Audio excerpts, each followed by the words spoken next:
चलिए, let's start with chapter number 4, risk assessment internal controls. उसमें जो पहला पार्ट है ऐसे 315, हमने इसको 2 पार्ट में बाँटा है। 315 का एक पार्ट जो स्पेसिफिकली रिस्क से डील करता है और दूसरा पार्ट जो स्पेसिफिकली इंटरनल कंट्रोल सिस्टम से डील करता है। रिस्क मतलब होता क्या है? पहले देखते हैं रिस्क और उसके कंपोनेंट। चांसेस दैट गलत चीज़ें हो, चांसेस दैट कि हमारे ऑब्जेक्टिव हम अचीव ना कर पाएँ, उसको हम लोग बोलते हैं रिस्क। गाड़ी चला रहे हैं तो गिरने के चांसेस है, that is a risk. Audit में जब भी हम लोग जाते हैं तो इनिशियली आप मान लीजिए इंटरनल कंट्रोल सिस्टम नहीं है और फिर real nature of the industry, business, people, employee, financial item उसको सोचकर आप देखिए कहाँ पे मटेरियल मिसस्टेटमेंट हो सकते हैं। तो आपको अंदरूनी रिस्क, इन्हेरेंट रिस्क मिलेगी। जैसे रिटेल में नज़र हटी, दुर्घटना घटी, कैश और स्टॉक के अंदर इन्हेरेंट रिस्क है। एक बार आप कहाँ-कहाँ पे फ इन्हेरेंट रिस्क की उसकी लिस्ट बना लेंगे, फिर आप वहाँ-वहाँ पर जाकर मैनेजमेंट से पूछिए कि ये एरियाज़ में इंटरनल कंट्रोल सिस्टम कैसे?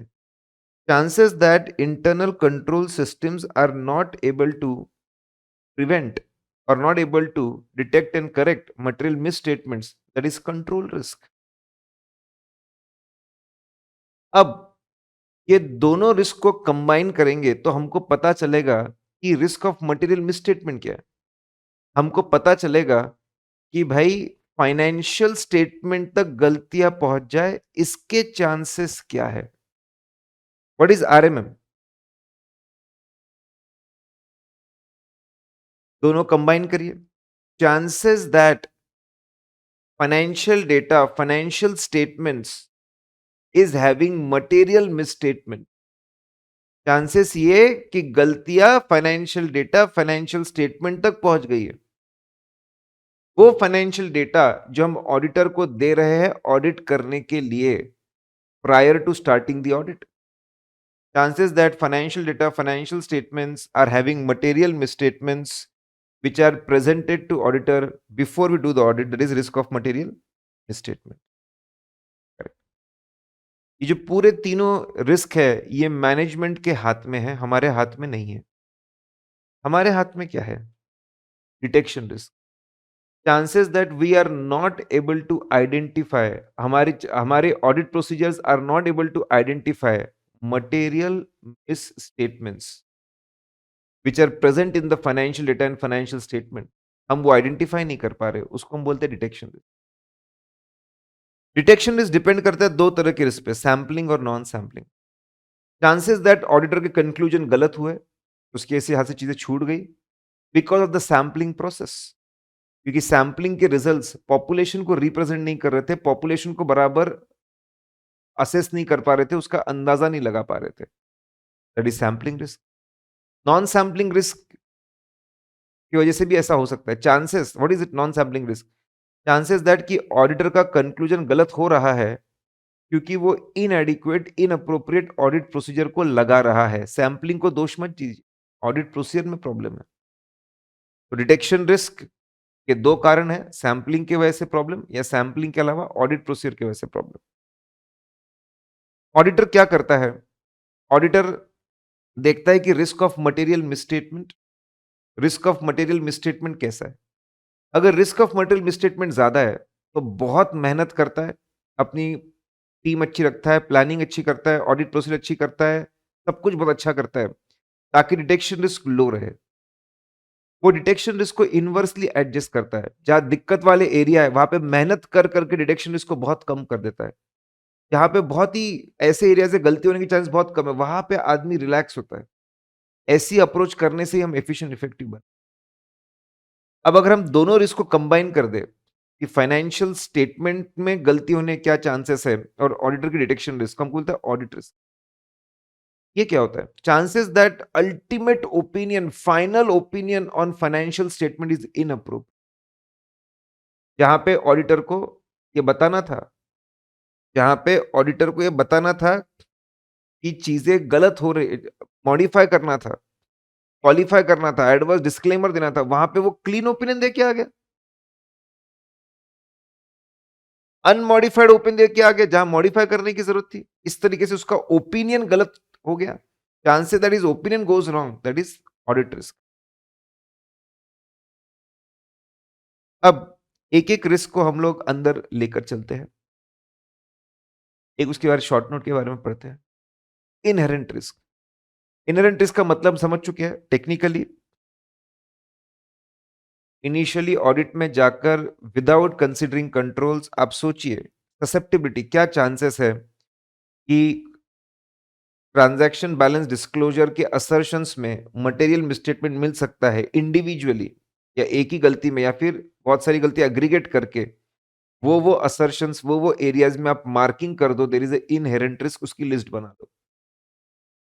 इनहेरेंट रिस्क से रिलेटेड कुछ मुद्दे RD Burman factors. RD Burman साहब समझते थे inherent risk. R stand for reasons. हमेशा इनहेरेंट रिस्क के रीजन समझो। मैनेजमेंट के नेचर की वजह से है कि एम्प्लॉय के नेचर की वजह से कि बिजनेस के नेचर की वजह से कि वो फाइनेंशियल आइटम किस वजह से ये इनहेरेंट रिस्क निकल कर आई है। तो आपको ऑडिट प्रोसीजर डिजाइन करने में मदद मिलेगी। जैसे अगर आपको पता चला कि वो फाइनेंशियल आइटम का नेचर ही वैसा है, ठीक है? वैल्यूएशन में अंदाजा लगता है, तो आप चेकिंग करते वक़्त अंदाजा बनाने की जो प्रोसेस है, उस पे अपने आप ज़्यादा ध्यान देंगे। हमेशा रीज़न को समझिए। फिर D for degree of inherent risk. Inherent risk हर जगह एक जैसी नहीं होती। कहीं पे ज़्यादा होगी, कहीं पे कम होगी, हाई, लो, उसके अंदर भी कैटेगरीज़ हो सकती है। Highest, higher, medium, lower, lowest, lower, medium ऐसी कैटेगरीज़ हो सकती है। अलग-अलग डिग्री ऑफ रिस्क होती है। एग्ज़ाम्पल के तौर पे जहाँ बहुत कॉम्प्लेक्स कैलकुलेशंस है, वहाँ पे आपको ज़्यादा इन्हेरेंट रिस्क मिलेगी। बिज़नेस रिस्क बहुत गहरा नाता है। बिज़नेस रिस्क क्या है? Chances that business incurs losses, they are not able to fulfil their objective उसको हम बिज़नेस रिस्क बोलते हैं। टेक्नोलॉजिकल डेवलपमेंट की वजह से एग्ज़ाम चीज़ें ऑब्सोलीट होती जा रही है, that is a business risk. अगर चीज़ें ऑब्सोलीट होती जाएगी, तो एसेट्स ओवर वैल्यू हो जाएँगे।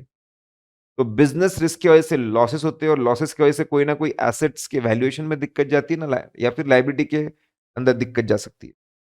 तो बिज़नेस रिस्क जहाँ-जहाँ पे वहाँ-वहाँ पे आपको इन्हेरेंट रिस्क ज़रूर मिलेगी। फिर F stand for factors. Entity के अंदर और एंटिटी के बाहर के फैक्टर्स इन्हेरेंट रिस्क को कम ज़्यादा कर सकते हैं। एंटिटी के अंदर अगर माहौल खराब चल रहा है, पैसों की कमी है, वर्किंग कैपिटल बहुत प्रेशर आ जाता है धंधे के ऊपर, गोइंग कंसर्न पे असर पड़ता है। एंटिटी के बाहर बहुत इंडस्ट्री में दिक्कत है, बहुत सारे फेलियर उससे भी प्रेशर बनता है। अंदर के फैक्टर्स बाहर के फैक्टर से प्रेशर बन सकता है, गोइंग कंसर्न पे असर पड़ सकता है या फिर किसी और चीज़ पे जिससे इन्हेरेंट रिस्क बढ़ सकती है। तो बोलने का मतलब ये है इंटरनल फैक्टर्स भी हो सकते हैं, एक्सटर्नल फैक्टर्स भी हो सकते हैं जिससे इन्हेरेंट रिस्क बढ़े। फिर हम आगे बढ़े कंट्रोल रिस्क को लेकर। कंट्रोल रिस्क मतलब क्या? Chances that internal controls are not able to prevent, detect, or correct material misstatements which are present in assertions of transaction balance and disclosures, correct? उसको हम लोग बोलते हैं that is that is called as control risk। मैं आपको बार-बार याद दिला दूं, आपको कोर ऑडिट प्रोसेस पढ़ना बहुत जरूरी है। कोई भी चैप्टर पढ़ने से पहले कोर ऑडिट प्रोसेस चैप्टर 1 में डिस्कस होती है बात ये। वो देखने के बाद ही आप आगे बढ़ सकते हैं। अब अगर हम बात करें कि कंट्रोल रिस्क क्यों होता है? हो सकता है डिज़ाइन बराबर नहीं हो, सिस्टम बनाया नहीं, स्टेप्स बराबर नहीं बनाई, वाउचर्स फॉर्मेट्स बराबर स्टेप्स बराबर नहीं बनाई, फॉर्मेट्स बराबर ना बनाए। हो सकता है सब बनाया हो लेकिन एम्प्लॉइज़ को ट्रेन नहीं किया हो, उनको प्रॉपर इंस्ट्रक्शंस नहीं दिए हो, डायरेक्शन, सुपरविजन, रिव्यू नहीं हो, इम्प्लीमेंटेशन में प्रॉब्लम है। समय-समय पे जब प्रोडक्ट्स बदलते हैं, लॉ बदलते हैं, उसके हिसाब से अपडेशंस नहीं है, मेंटेनेंस नहीं। आप कुछ भी कर लीजिए, आप इसको रिड्यूस कर सकते हो कंट्रोल रिस्क को, आप पूरा 100% एलिमिनेट नहीं कर सकते। क्योंकि टॉप लेवल मैनेजमेंट के हाथ में है, कभी ना कभी वो मैनेजमेंट ओवरराइड करेगा।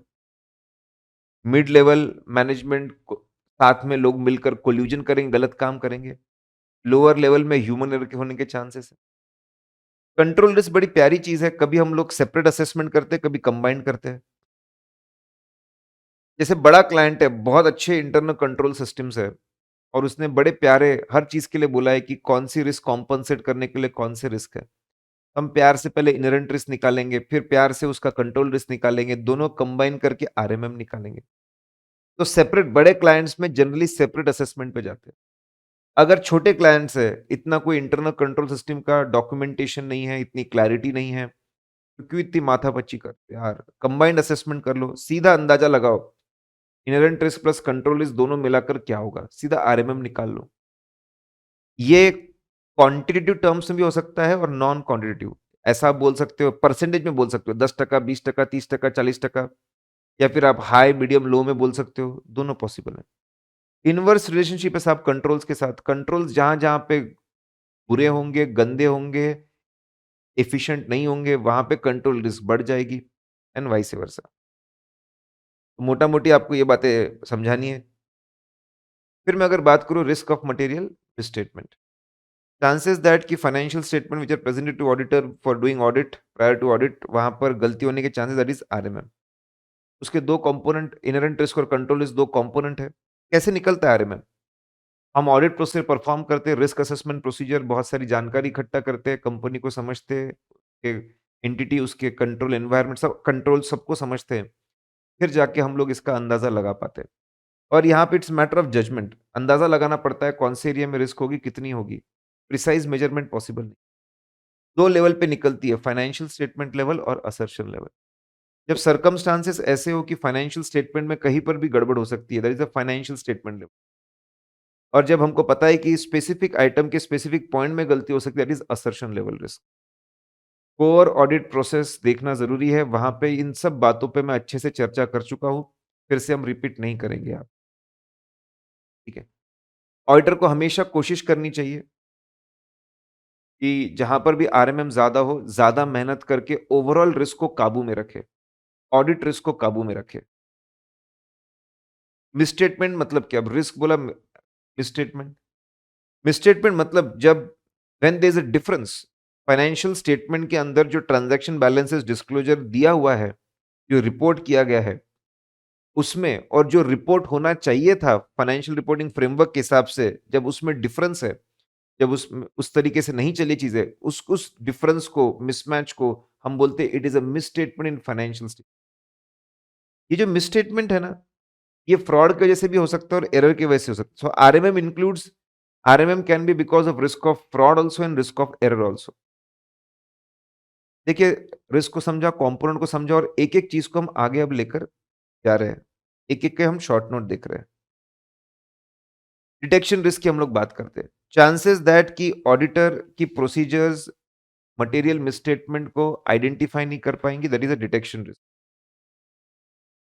क्या फ़र्क है इसमें और बाकी लो में? Inherent risk, control risk depend करता है, इन्हेरेंट रिस्क डिपेंड करता है बिज़नेस, इंडस्ट्री, बिज़नेस, उनका एनवायरनमेंट, लोग, nature of transaction balance disclose. Control risk depend करता है इंटरनल कंट्रोल सिस्टम। ये चीज़ें ऑडिटर के हाथ, ऑडिट पे डिपेंडेंट नहीं है, ऑडिटर के कंट्रोल में नहीं होती ये चीज़ें। ऑडिटर सिर्फ़ इनको आइडेंटिफ़ाई करके असेस करता है। ऑडिटर के हाथ में है detection risk. Detection risk depend करती है कितनी बड़ी टीम है, कितनी अच्छी टीम है, वो लोग कितनी अच्छी प्लानिंग करते हैं, कितना अच्छे ऑडिट प्रोसीजर्स बनाते हैं, कैसे डायरेक्शन, सुपरविजन, रिव्यू करते हैं, इस पे डिपेंड करता है। Yes, this is dependent on audit and controlled by the auditor. तो ऑडिटर सिर्फ़ डिटेक्शन रिस्क को कंट्रोल करता है और अब वो असेस करता है inherent risk, control risk, RMM निकालता है और डिटेक्शन रिस्क को इनवर्सली एडजस्ट करता है ताकि जो अल्टीमेट रिस्क है, ऑडिट रिस्क, वो विद इन एक्सेप्टेबल लिमिट्स हो। ठीक है? Audit risk, chances that final opinion goes wrong, जहाँ पे हमको लोगों को अलर्ट करना था मॉडिफाई करके, वहाँ पे हम अनमॉडिफाइड ओपिनियन देकर आ गए, इतना बड़ा अनर्थ हो गया, उसको हम ऑडिट रिस्क बोलते हैं। ऑडिट रिस्क डिपेंड कि जिस चीज़ का ऑडिट कर रहे हैं वो कितने गंदे हैं। रिस्क ऑफ मटेरियल मिसस्टेटमेंट और हमने कितनी मेहनत की है फाइनेंशियल स्टेटमेंट्स। आरएमएम डिपेंड करता है इनहेरेंट रिस्क और कंट्रोल रिस्क, तो सबसे फेमस फॉर्मूला बनता है audit risk is equal to IR into CR into DR. IR हम असेस, ऑडिट रिस्क हम पहले ही तय कर लेते हैं ऑडिट स्ट्रेटेजी में कि 1% रखना है कि 3% रखना है, 4% रखना है। इनहेरेंट रिस्क, कंट्रोल रिस्क हमको मिल जाते हैं। डिटेक्शन रिस्क हमको हमेशा बैलेंसिंग फिगर मिलता है कि भाई सपोज 5% निकला बैलेंसिंग फिगर, कि अगर डिटेक्शन रिस्क को मैं 5% में रखूं तो अपने आप जो ओवरऑल रिस्क की ऑडिट रिस्क वो 1% के अंदर रहेगी। ऑडिट रिस्क में कौन सी चीजें नहीं आते? चांसेस दैट कि ऑडिटर ओपिनियन मॉडिफाई कर दे, जबकि कोई मिसस्टेटमेंट कुछ प्रॉब्लम था ही नहीं। देखिए ऐसे होने के चांसेस इनसिग्निफिकेंट है, रेयरेस्ट है कि ऑडिटर बोल रहा है गलतियां, लेकिन गलतियां थी नहीं, इसलिए उसको इंक्लूड ही नहीं किया हुआ है। That is not included in the audit risk. Audit risk में क्या इंक्लूड है कि भाई हम क्लीन ओपिनियन देकर आ गए, जबकि गलतियां हमको बताना चाहिए था।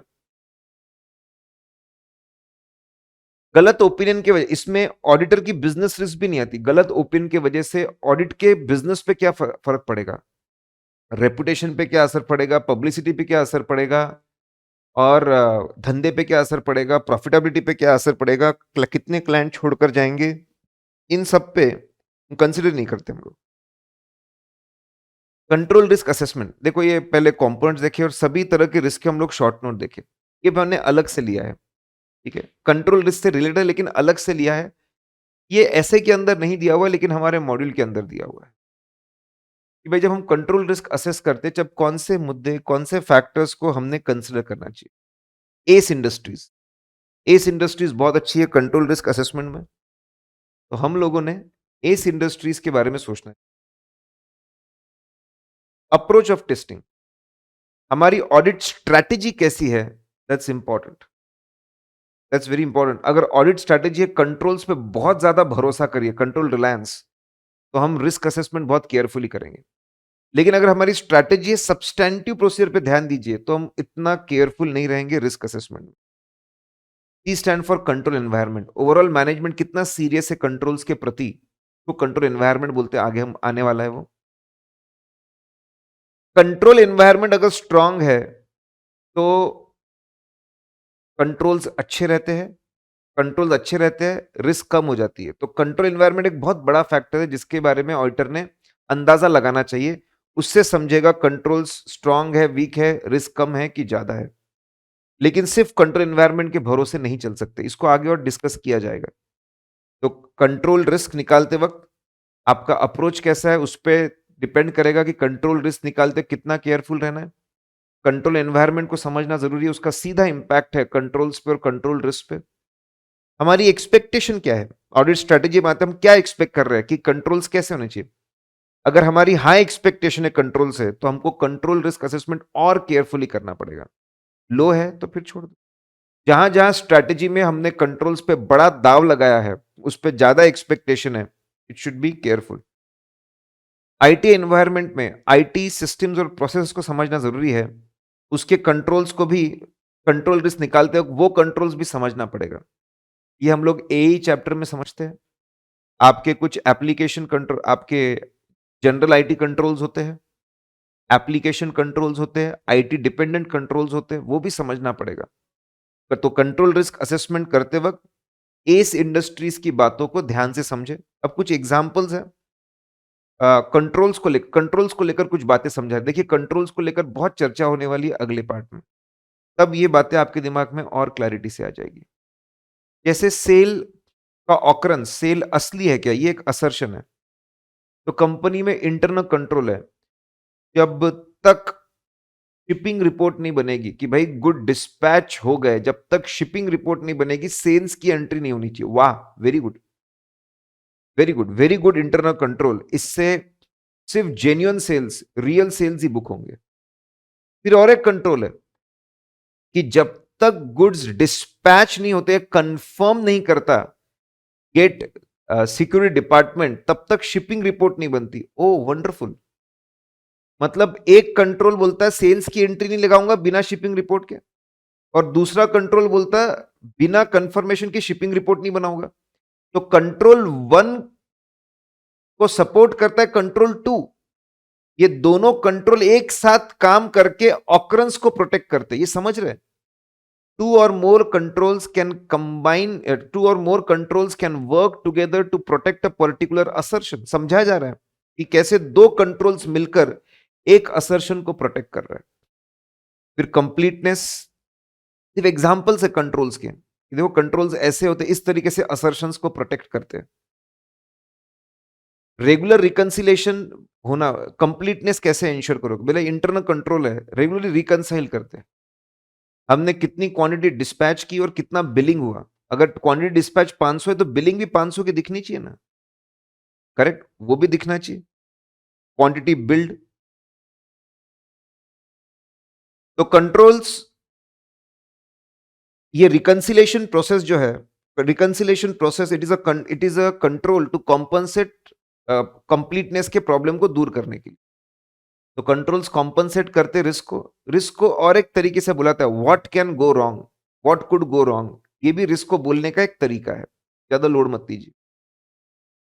कंट्रोल रिस्क असेसमेंट और कंट्रोल डेफिशिएंसी के बारे में थोड़ी चर्चा करते हैं। अगर हमने टेस्ट ऑफ कंट्रोल किए और कंट्रोल्स बहुत इफेक्टिव निकले, अरे क्या लवली कंट्रोल है, क्या डिजाइन है, क्या इंप्लीमेंटेशन है, क्या मेंटेनेंस है, बहुत ही जोरदार।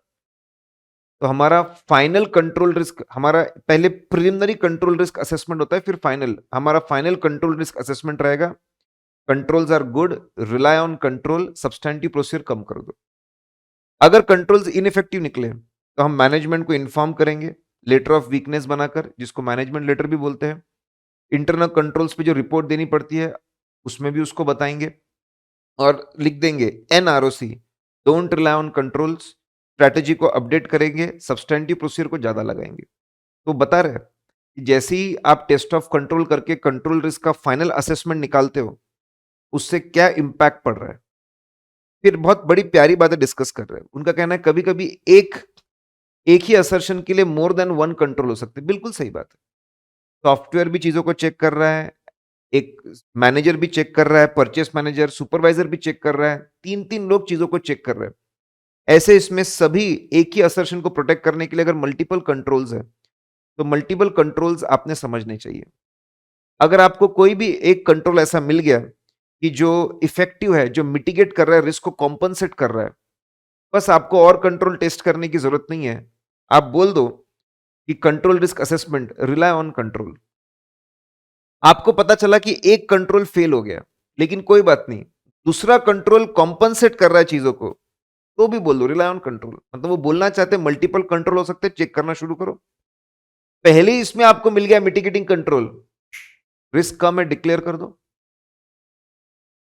पहले इसमें नहीं मिला, पहला कंट्रोल फेल हो गया, लेकिन दूसरा कॉम्पनसेटिंग मिल गया, बहुत बढ़िया। तो ये बता रहे हैं एक नहीं दूसरा मिल जाएगा। फिर और एक बार डिस्कस कर रहे हैं, ये इसका थोड़ा वाइस वर्सा ही है। कभी कभी एक ही कंट्रोल मल्टीपल रिस्क को कॉम्पनसेट कर देता है। मतलब सीनियर मैनेजर है, वो परचेस को चेक कर रहा है, अब वो ट्रांजैक्शन असली है वो भी चेक कर लेता है, वो क्वांटिटी और रेट एक्यूरेसी भी चेक कर लेता है, वो क्लासिफिकेशन भी चेक कर लेता है। एक ही बंदा तीन चीजों को चेक कर ले रहा है, तीन चीजों को, ऐसा भी पॉसिबल है। अगर आपको कंट्रोल्स इनइफेक्टिव दिखते हैं तो फिर आपकी, सपोज एक कंट्रोल इनइफेक्टिव है and no other control is there, कोई और कंट्रोल नहीं है इसको कॉम्पनसेट करने के लिए, तो नॉट रिलायबल। लेकिन पता चला कि वो कंट्रोल एक असर्शन को, व्हाट कुड गो रॉन्ग, एक असर्शन को प्रोटेक्ट कर रहा है, एक को नहीं। हमारा सीनियर मैनेजर बहुत अच्छा है जेन्युइन ट्रांजैक्शन चेक करने में, क्वांटिटी चेक करने में, लेकिन वो रेट बराबर चेक नहीं कर रहा जबकि उसको करना चाहिए था। अच्छा, ऑकरेंस के लिए तो अच्छा है ये कंट्रोल, लेकिन एक्यूरेसी के लिए अच्छा नहीं है, क्लासिफिकेशन के लिए अच्छा नहीं है। तो वो समझा रहे कि एक कंट्रोल एक असर्शन के लिए अच्छा है, दूसरे के लिए अच्छा नहीं, ऐसा हो सकता है। तो वो हिसाब से हमारा अप्रोच बदल जाएगा। वो असर्शन के लिए हम सब्सटैंटिव, जहां पे इफेक्टिव है वहां पे सब्सटैंटिव प्रोसीजर कम लगाएंगे, दूसरे असर्शन के लिए सब्सटैंटिव प्रोसीजर को बढ़ा देंगे। बड़ी प्यारी बातें की है भाई, कि कैसे कंट्रोल रिस्क का असेसमेंट जो है वो इम्पैक्ट करता है आगे की चीजों को, और उसकी दो स्पेशल बातें डिस्कस की। ऑडिटर के ऑब्जेक्टिव्स क्या है? सिंपल से है, ऑडिटर का ऑब्जेक्टिव है ऐसे 315 के हिसाब से understand entity and it's environment, ताकि उसकी मदद से वो समझे, एंटिटी को समझेगा तभी उसकी मदद से वो रिस्क आइडेंटिफाई करेगा कहां कहां पे गलती हो सकती है। दो लेवल पे रिस्क को निकालेगा, पढ़ेंगे उसके बारे में। दो लेवल पे risk, risk due to fraud और एरर, जो भी रिस्क है सब रिस्क को निकालेगा। और स्टेप नंबर फिर इसके बाद 3, यानी फिर इसके बाद रिस्क को समझने के बाद में अच्छे तरीके से डिजाइन करेगा अपनी ऑडिट प्रोसीजर्स को। तो ऑब्जेक्टिव है 315 के अंदर कि भाई तू अच्छे धंधे को समझ, अच्छे से रिस्क निकाल, बड़ी रिस्क निकाल, और उसको सोच समझ के फिर अपनी ऑडिट प्रोसीजर को तय कर। यही ऑब्जेक्टिव है। स्टेप नंबर 1 है रिस्क असेसमेंट। अब मैं आपको एक खास बात बता दूं। 315 315 ठीक है के रेफरेंस में जनरली मैं बता रहा हूं, जब हम बात करते हैं रिस्क असेसमेंट मतलब होता है कलेक्टिंग इंफॉर्मेशन, ऑब्टेनिंग अंडरस्टैंडिंग। और इसके बेसिस पे मैं अगला स्टेप करता हूं आइडेंटिफाई करना, कहां गलती हो सकती है और कितनी बड़ी गलती हो सकती है। It is called identifying and assessing risk. 315 के रेफरेंस में जब भी हम लोग बात करेंगे तो रिस्क असेसमेंट होगा जानकारी इकट्ठा करना, और जानकारी इकट्ठा करने के बाद अगला स्टेप होगा identifying and assessing risk. English language में दोनों सेम लगते होंगे लेकिन दोनों का मतलब अलग है। लेकिन इसके अलावा जब भी मैं रिस्क असेसमेंट प्रोसीजर में वर्ड यूज करूं, इसमें दोनों चीजें इंक्लूड हो जाती है। मैंने जानकारी भी हासिल कर ली और उसके बाद रिस्क भी पता कर लिया। आप समझ रहे हैं इस बात को? 315 के रेफरेंस में रिस्क असेसमेंट प्रोसीजर एक चीज होती है, फिर उसके बाद होता है आइडेंटिफाइंग एंड असेसिंग रिस्क। और बाकी जगह रिस्क असेसमेंट मतलब दोनों चीजें इसी वर्ड में आ गई। तो इस बात का आप ख्याल रखना, ठीक है? अब रिस्क असेसमेंट मतलब to understand, to collect information, obtain understanding about the entity, its environment, about its internal control system, ताकि इसकी मदद से मैं रिस्क को आइडेंटिफाई कर सकूं, इसकी मदद से मैं इनहेरेंट रिस्क निकाल सकूं, इसकी मदद से मैं कंट्रोल रिस्क निकाल सकूं, इसकी मदद से मैं कंबाइन करके आरएमएम निकाल सकूं। अब जानकारी कैसे हम लोग इकट्ठा करेंगे? जानकारी इकट्ठा हम लोग कैसे करेंगे? तो 3 तरीके हैं। सबसे आसान है इंक्वायरी, सबसे आसान इंक्वायरी है। इंक्वायरी के बाद में एनालिटिकल प्रोसीजर्स, पूछताछ करके जानकारी के धंधे को समझो। एनालिटिकल प्रोसीजर से धंधे को समझो। और ऑब्जर्वेशन, इंस्पेक्शन, और मेहनत करनी है तो जाओ, जाके देखो चीजों को। इंक्वायरी, इंक्वायरी कौन से लोगों से करेंगे? सबसे बड़ा है हमारा टीसीडब्ल्यू जी, उससे देखो सीक्वेंस है बड़ी प्यारी सी। उससे छोटा मैनेजमेंट, उससे छोटा इंटरनल ऑडिटर, उससे छोटा हमारा इन हाउस लॉयर, उससे छोटा हमारा आईटी वाला बंदा, उससे छोटा हमारा मार्केटिंग वाला बंदा, उससे छोटा हमारा एम्प्लॉय। टीसीडब्ल्यू से पूछेंगे कि तुमको क्या लगता है, मैनेजमेंट पे प्रेशर है, financial statement, accounting process, financial statement process बनाते वक्त कुछ प्रेशर है मैनिपुलेशन का? मैनेजमेंट को पूछेंगे तुम्हारा रिस्क मैनेजमेंट सिस्टम बताओ, उसने कौन सी तरह की रिस्क निकाली वो बताओ, वो हमको काम का डेटा है आरएमएम निकालने के लिए। इंटरनल ऑडिटर से पूछेंगे बता कंट्रोल्स की डिजाइन कैसी है, उसका इम्प्लीमेंटेशन कैसा है, तू जो डेफिशिएंसी निकालता है उसको ठीक करता है क्या मैनेजमेंट। जो लॉयर, इंटरनल लॉयर है उसको पूछेंगे बता बड़े बड़े लॉ रेगुलेशन कौन से है, बड़े बड़े अरेंजमेंट्स और बड़े बड़े अरेंजमेंट्स हमारे किसके साथ में है, इसके अलावा और अदर कॉन्ट्रैक्ट्स कौन से हैं, लिटिगेशंस क्या चल रहे हैं। इससे समझ में आएगा हमारे ऑब्लिगेशंस क्या है, गलत करेंगे तो क्या इंपैक्ट होगा हमारे, अगर तोड़ेंगे इनको तो क्या इंपैक्ट होगा। आईटी के बंदों से पूछेंगे सिस्टम कौन सा है, उसका वर्जन कौन सा है, कब चेंज किया, इस साल चेंजेस कुछ किए क्या, आईटी कंट्रोल्स कैसे है, वो समझेंगे। मार्केटिंग वालों से पूछेंगे तुम्हारी स्ट्रैटेजी क्या है, किस तरह के सेल्स कॉन्ट्रैक्ट है, वो हम समझना चाहते हैं। ठीक है, क्यों ये सब पूछेंगे, इससे हमको समझ में आएगा कि भाई सेल्स की रिकॉर्डिंग में कोई रिस्क है क्या। एम्प्लॉय से हम लोग पूछेंगे कि भाई तुम रेगुलर ट्रांजैक्शंस कैसे इनिशिएट प्रोसेस रिकॉर्ड करते हो, कॉम्प्लेक्स वाले कैसे करते हो, इन सब से पूछताछ करो। ये जानकारी, भरपूर जानकारी मिलेगी। That is risk assessment procedure. इतने लोगों से इंक्वायरी करो। फिर हमने बोला कि आपको और ये सीक्वेंस बराबर है, वन और मेहनत करने की इच्छा है। एनालिटिकल प्रोसीजर, एनालिटिकल प्रोसीजर मोटा मोटी कंपैरिजन होता है। बहुत सारा फाइनेंशियल नॉन फाइनेंशियल डेटा लो कंपनी का, company financial non financial data आप लीजिए, दूसरों से कंपेयर करिए, समझेगा हमारी कंपनी का प्रोडक्शन बड़ा है, हमारी कंपनी का सेल बड़ा है, हमारे कॉस्ट ऑफ मैन्युफैक्चरिंग कम है। बहुत सारा डेटा इकट्ठा करिए, कंपनी दूसरों से कंपेयर करिए, कंपनी की अंडरस्टैंडिंग इंप्रूव होगी, हमारे वीक पॉइंट स्ट्रांग पॉइंट समझेंगे, अनयूजुअल अनएक्सपेक्टेड चीजें दिखेगी तो रिस्की एरियाज हमको समझेंगे। डेटा लीजिए बहुत सारा, समझिए उसको, रेशियोस, परसेंटेज, ग्राफ निकालिए, कंपेयर करिए, अनयूजुअल चीजें, रिस्की एरियाज आपको मिलेंगे। पता चलेगा कहां पे रिस्क ऑफ मटेरियल, कहां पे गलतियां हो सकती है। Will get risk, new information मिलेगी जो आपको पता नहीं थी। करेक्ट। और एनालिटिकल प्रोसीजर से ऐसा मिल रहा है कि सेल्स बढ़ रहा है, क्या सेल्स रजिस्टर देखकर, डेटा एनालिटिकल प्रोसेस से जो अंडरस्टैंडिंग मिलती है और दूसरी ऑडिट प्रोसेस जो अंडरस्टैंडिंग मिलती है, हमेशा इसको आप कोलैबोरेट करते रहे, आपका एश्योरेंस लेवल बढ़ता है। तो एनालिटिकल प्रोसेस बड़ी प्यारी चीज़ है अंडरस्टैंडिंग इकट्ठा करने के लिए। सभी तरह के फाइनेंशियल, नॉन फाइनेंशियल डेटा लीजिए, रेशियोज़ बनवाइए और फिर कंपैरिज़न्स करिए, भरपूर चीज़ें। आपको कहाँ गलती हो सकती है मिलेगा, आपको नई जानकारियाँ मिलेगी, आपको समझ में आएगा, ठीक है? और ये जानकारी आप आगे जाके यूज़ कर सकते हो विथ अदर ऑडिट प्रोसीजर। और मेहनत करनी है, ऑब्जर्वेशन करिए, जाके विज़िट करिए premises, visit their head office, visit their plants, visit their godowns, R&D centre. देखिए अपने आँखों से how people are working, see operations, inspect करिए, documents, records, internal control manuals, ये सब कुछ पढ़िए जो कंपनी की जानकारी, कंपनी की वेबसाइट पढ़िए। TCWG मैनेजमेंट ने कोई रिपोर्ट बनाई वो पढ़िए। ये सब जानकारी इकट्ठा करने के तरीके हैं।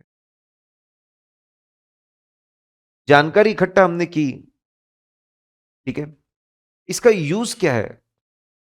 What is the use of this information? कि भाई साहब ये जो जानकारी इकट्ठा की ना रिस्क असेसमेंट प्रोसीजर में, इसकी मदद से अगला स्टेप होगा आइडेंटिफाइंग एंड असेसिंग रिस्क। कौन से ट्रांजैक्शन बैलेंस डिस्क्लोजर के कौन से असर्शन में दिक्कत हो सकती है, ये हम पता लगा पाएंगे। और ये जो हमको जानकारी मिल रही है, ये हम टेस्ट ऑफ कंट्रोल में भी यूज कर सकते हैं। We can use it to design test of control, substantive procedure. In fact वहां पे कुछ डॉक्यूमेंट्स, कुछ बातें, कुछ इंटरव्यूज, चीजें वहां पे यूज हो सकती है एज एविडेंस। तो रिस्क पता लगाने में मदद मिलती है। इट गिव्स अस एविडेंस जो हम आगे, it gives us evidence for test, it gives us information for designing test of control, substantive procedure. उसके लिए एविडेंस भी मिल जाता है हमको। देखो, मतलब यहाँ की जानकारी आप वहां पर भी यूज करोगे? यस, बिल्कुल यूज करेंगे। अगर हमने प्लांट को समझा है, तो वो रिस्क असेसमेंट में भी यूज होगा और फिक्स एसेट के एरिया में भी यूज होगी वो बात। तो एक ही जानकारी मल्टीपल जगह यूज हो रही है, तो आप एक काम करिए, या तो आप, ठीक है, प्लांट का रिस्क असेसमेंट आइडेंटिफाइंग आरएमएम अलग से करिए, टीओसी सब्सटैंटिव प्रोसीजर अलग से करिए, या फिर किसी एरिया में इसको कंबाइन कर सकते हैं। भाई आप फिक्स एसेट में गए ना, तो रिस्क रिस्क असेसमेंट की क्वेश्चंस, रिस्क असेसमेंट की चीजें, टेस्ट ऑफ कंट्रोल की चीजें, सब्सटैंटिव प्रोसीजर एक साथ भी कर सकते हैं। समझा रहे हैं आपको? ठीक है। तो बड़ी प्यारी जानकारी है, इसके बेस पे आप अगला स्टेप करिए, इसके बेसिस इसकी जानकारी आप एज एविडेंस यूज करिए, और या तो इसको आप अलग से परफॉर्म करिए या तो कंबाइन करके परफॉर्म करिए। और ये जानकारी से दोनों तरह की रिस्क निकालते हैं हम लोग, भेदभाव नहीं है। रिस्क ऑफ फ्रॉड और risk of error. Risk of error थोड़ा, रिस्क ऑफ फ्रॉड थोड़ा ज्यादा सिग्निफिकेंट होता है, ऐसे 240 से डील करना पड़ता है। तो हमने यहां पे इसके यूज देखा, ठीक है। फिर क्या जानकारी इकट्ठा करें, व्हाट इंफॉर्मेशन। तो 5 इसमें बांटा और इसको आगे डिस्कस किया है। पहले इंडस्ट्री को समझो। इंडस्ट्री से छोटा कौन होता है? एंटिटी, उसको समझो। एंटिटी के अंदर सबसे इंपॉर्टेंट अकाउंटिंग पॉलिसी समझो, अकाउंटिंग के तौर तरीके, पॉलिसी समझो, बहुत बड़ा इंपैक्ट होता है उसका अकाउंटिंग पर, फाइनेंशियल स्टेटमेंट। पॉलिसी लगाने के बाद आज फाइनेंशियल परफॉर्मेंस कैसा है वो समझो, और अपने ऑब्जेक्टिव्स और स्ट्रेटजीज, अपने ऑब्जेक्टिव्स अचीव कर पा रहे कि नहीं कर पा रहे। देखो एक सीक्वेंस में, पहले आया इंडस्ट्री, फिर आया एंटिटी, फिर आया उसके अंदर की पॉलिसी, उसको लगाकर पता चले फाइनेंशियल परफॉर्मेंस। फाइनेंशियल परफॉर्मेंस से समझा कि ऑब्जेक्टिव अचीव कर पा रहे, स्ट्रेटजीज आर वर्किंग और नॉट वर्किंग। याद रखने के लिए अच्छा सीक्वेंस है। अब एक एक के अंदर चलते हैं, एक एक के अंदर हम लोग चलते हैं। इंडस्ट्री रिलेटेड पॉइंट्स, धंधे को समझो। इंडस्ट्री में आप कॉम्पिटिटर्स को समझो, ठीक है। Is it a monopoly, is it a perfect compete oligopoly, perfect competition, किस तरह के कॉम्पिटिटर्स है। प्रोडक्ट कैसे है, सेम प्रोडक्ट है, स्पेशलाइज्ड है, प्राइस क्या, डिमांड है, साइक्लिकल, सीजनल, क्या कैपेसिटी है। इंडस्ट्री को आपको समझना जरूरी है भाई साहब। इसलिए कॉम्पिटिटर, प्रोडक्ट और कस्टमर्स को समझना पड़ेगा। इंडस्ट्री, पहले आपने कॉम्पिटिटिव एनवायरनमेंट समझा। अभी इंडस्ट्री रिलेटेड में पहले आपने इंडस्ट्री को समझा। अब इंडस्ट्री का जो रेगुलेटरी, भाई रेगुलेटरी अथॉरिटी है, कोई स्पेशल लॉ है क्या, रूल्स रेगुलेशन है क्या, वो समझो, उसका क्या इफेक्ट है। तो इंडस्ट्री में पहले कंपटीशन को समझा, फिर इंडस्ट्री के अंदर रेगुलेटरी अथॉरिटी है कि उसको समझो, इंडस्ट्री के बाकी फैक्टर्स भी समझो। टेक्नोलॉजिकल डेवलपमेंट कैसा है, डिमांड सप्लाई सप्लाई कॉस्ट कैसे चल रहा है, technological development, raw material cost, किस तरह के रिलेशनशिप है सप्लायर कस्टमर के साथ में, सप्लायर इज स्ट्रांग और customer is strong, related parties कितने हमारे, कस्टमर्स ने यूनिफाइड बाइंग ग्रुप बनाए क्या, एक साथ ऑर्डर देते हैं, ऐसा कुछ है क्या, इंडस्ट्री को लगने वाला फ्रेमवर्क भी समझो, इंश्योरेंस को अलग लगता है, बैंकिंग को अलग, तो इंडस्ट्री की कंपटीशन, इंडस्ट्री का रेगुलेटरी एनवायरनमेंट, इंडस्ट्री के अदर फैक्टर्स, एंटिटी को समझो, ओनरशिप, कौन से फैमिली का पैसा लगा है, स्कैटर्ड ओनरशिप है क्या, एक ही फैमिली कुछ ही लोगों का पैसा लगा हुआ है, गवर्नेंस कैसा है, एक ही आदमी चलाता है, बोर्ड चलाता है, कोई कमिटी चलाती है, ओनरशिप और गवर्नेंस एंटिटी में सबसे ऊपर आता है, किसका पैसा लगा और ओनरशिप के, फाइनेंसिंग स्ट्रक्चर, कैपिटल स्ट्रक्चर समझो, डेट फाइनेंस है, इक्विटी फाइनेंस है, वो समझना है आपको, समझना है बहुत ही कॉम्प्लेक्स ग्रुप स्ट्रक्चर है क्या, बहुत कॉम्प्लेक्स फाइनेंसिंग है, पैसा अल्टीमेट होल्डिंग कंपनी से कहां, ऐसे कहां कहां से पैसा कहां कहां पे फ्लो हो रहा है, ये और पैसा अलग अलग, ये एंटिटीज कॉम्प्लेक्स स्ट्रक्चर बना के रखे क्या, उसमें भी एंटिटीज अलग अलग देशों में और अलग अलग लॉज लगते हैं क्या उसको, तो एंटिटी का ओनरशिप गवर्नेंस, फिर उसका फाइनेंस और स्ट्रक्चर, उससे छोटा है, पैसा इन्वेस्ट कौन से धंधे में पैसा लगाया है, और ऑपरेशंस, फिर अब इन्वेस्टमेंट्स, अब उसके ऑपरेशन समझो, कहां से मेजर कमाई हो रही है, कौन से बिजनेसेस प्रोडक्ट से मेजर कमाई हो रही है, कौन से बड़े बड़े कस्टमर्स हैं, उसमें रिलेटेड पार्टीज कितनी है, रेवेन्यू रिकॉग्निशन के तरीके कैसे हैं, आप ऑपरेशंस में समझ रहे अर्निंग्स को, कस्टमर्स को, प्रोडक्ट्स को, और आप ऑपरेशन और समझ रहे हैं, डिटेल में घुस रहे हैं, कौन कितना बड़ा है, इसके बाद कोई आउटसाइड नॉर्मल को ट्रांजैक्शंस करते हो, कोई outside normal course of business, outside normal course मतलब जो जनरली नहीं होता, दो पॉइंट है डब्ल्यूसी के, कि विदाउट कंसिडरेशन आपने फिक्स एसेट लीज पे दे दिया, ये तो अजीब गरीब है, outside normal course of business, without consideration आप बहुत सारी कंसल्टेंसी दे रहे हो, outside normal course of business, contracts bar bar contract होते हैं लंबे समय तक सेम रहने के लिए, बार बार क्यों बदल रहे, कुछ गड़बड़ है, outside normal course of business, complex equity transaction है, एक शेयर कैंसिल होगा, चार तरह के शेयर्स मिलेंगे, सबके राइट्स अलग अलग होंगे, ये सब outside normal course of business है। अब आपने इंडस्ट्री से संबंधित पॉइंट समझ लिए, आपने नेचर ऑफ एंटिटी से संबंधित पॉइंट समझ लिए, अकाउंटिंग पॉलिसी, कौन सिलेक्ट करता है अकाउंटिंग पॉलिसी, सिलेक्ट करने के बाद अप्लाई करने के लिए क्या सिस्टम और टीम है, कितने बदला हुए, कब बदला हुए, ये इन बातों को समझो, समझो इनका कितना स्पेशलाइज नेचर ऑफ धंधा है, क्या कोई स्पेशलिस्ट लगेगा क्या पॉलिसी सिलेक्शन एप्लीकेशन या चेंज के लिए, करेक्ट, क्या इन्होंने कोई स्पेशलिस्ट की जरूरत है क्या, क्या हमको अकाउंटिंग पॉलिसी बदल करके कंपेयर करना पड़ेगा दूसरे इंडस्ट्री से, कहां पे बहुत अलग है, तो आपको समझना पड़ेगा स्पेशलिस्ट की जरूरत है क्या, इनको चेंजेस की जरूरत है क्या, नोट्स टू अकाउंट्स में ज्यादा डिस्क्लोजर्स, क्या इनका एनवायरनमेंट बदला है, फाइनेंशियल कंडीशन एक्टिविटी, जैसे क्या गोइंग कंसर्न का डिस्क्लोजर देना चाहिए कि इन्होंने, मटेरियल अनसर्टेनिटी का डिस्क्लोजर देना चाहिए क्या, समझो इस बात को, ठीक है, policy selection application reasons of change, और उससे रिलेटेड बातें हम समझ रहे हैं।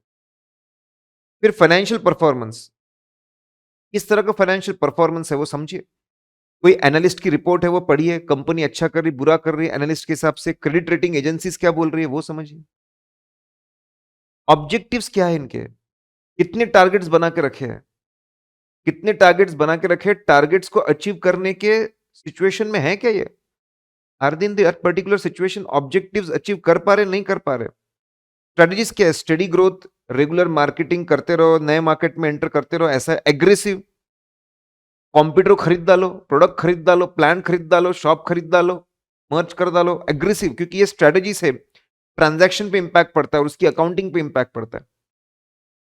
आप धंधे को समझ रहे हो तो धंधे की रिस्क को भी समझो, लाइफ, क्या फाइनेंसिंग, लॉस ऑफ फाइनेंसिंग के चांसेस है, क्या लोग अपना हाथ उठा देंगे, स्टार्टअप खत्म हो जाएगा, क्या एल फॉर, क्या लोग छोड़ के चांसेस, लोग छोड़ छोड़ के जा रहे क्या, और छोड़ के जाएंगे उसके, ये सब बिजनेस रिस्क है और इससे अकाउंटिंग पे असर पड़ता है।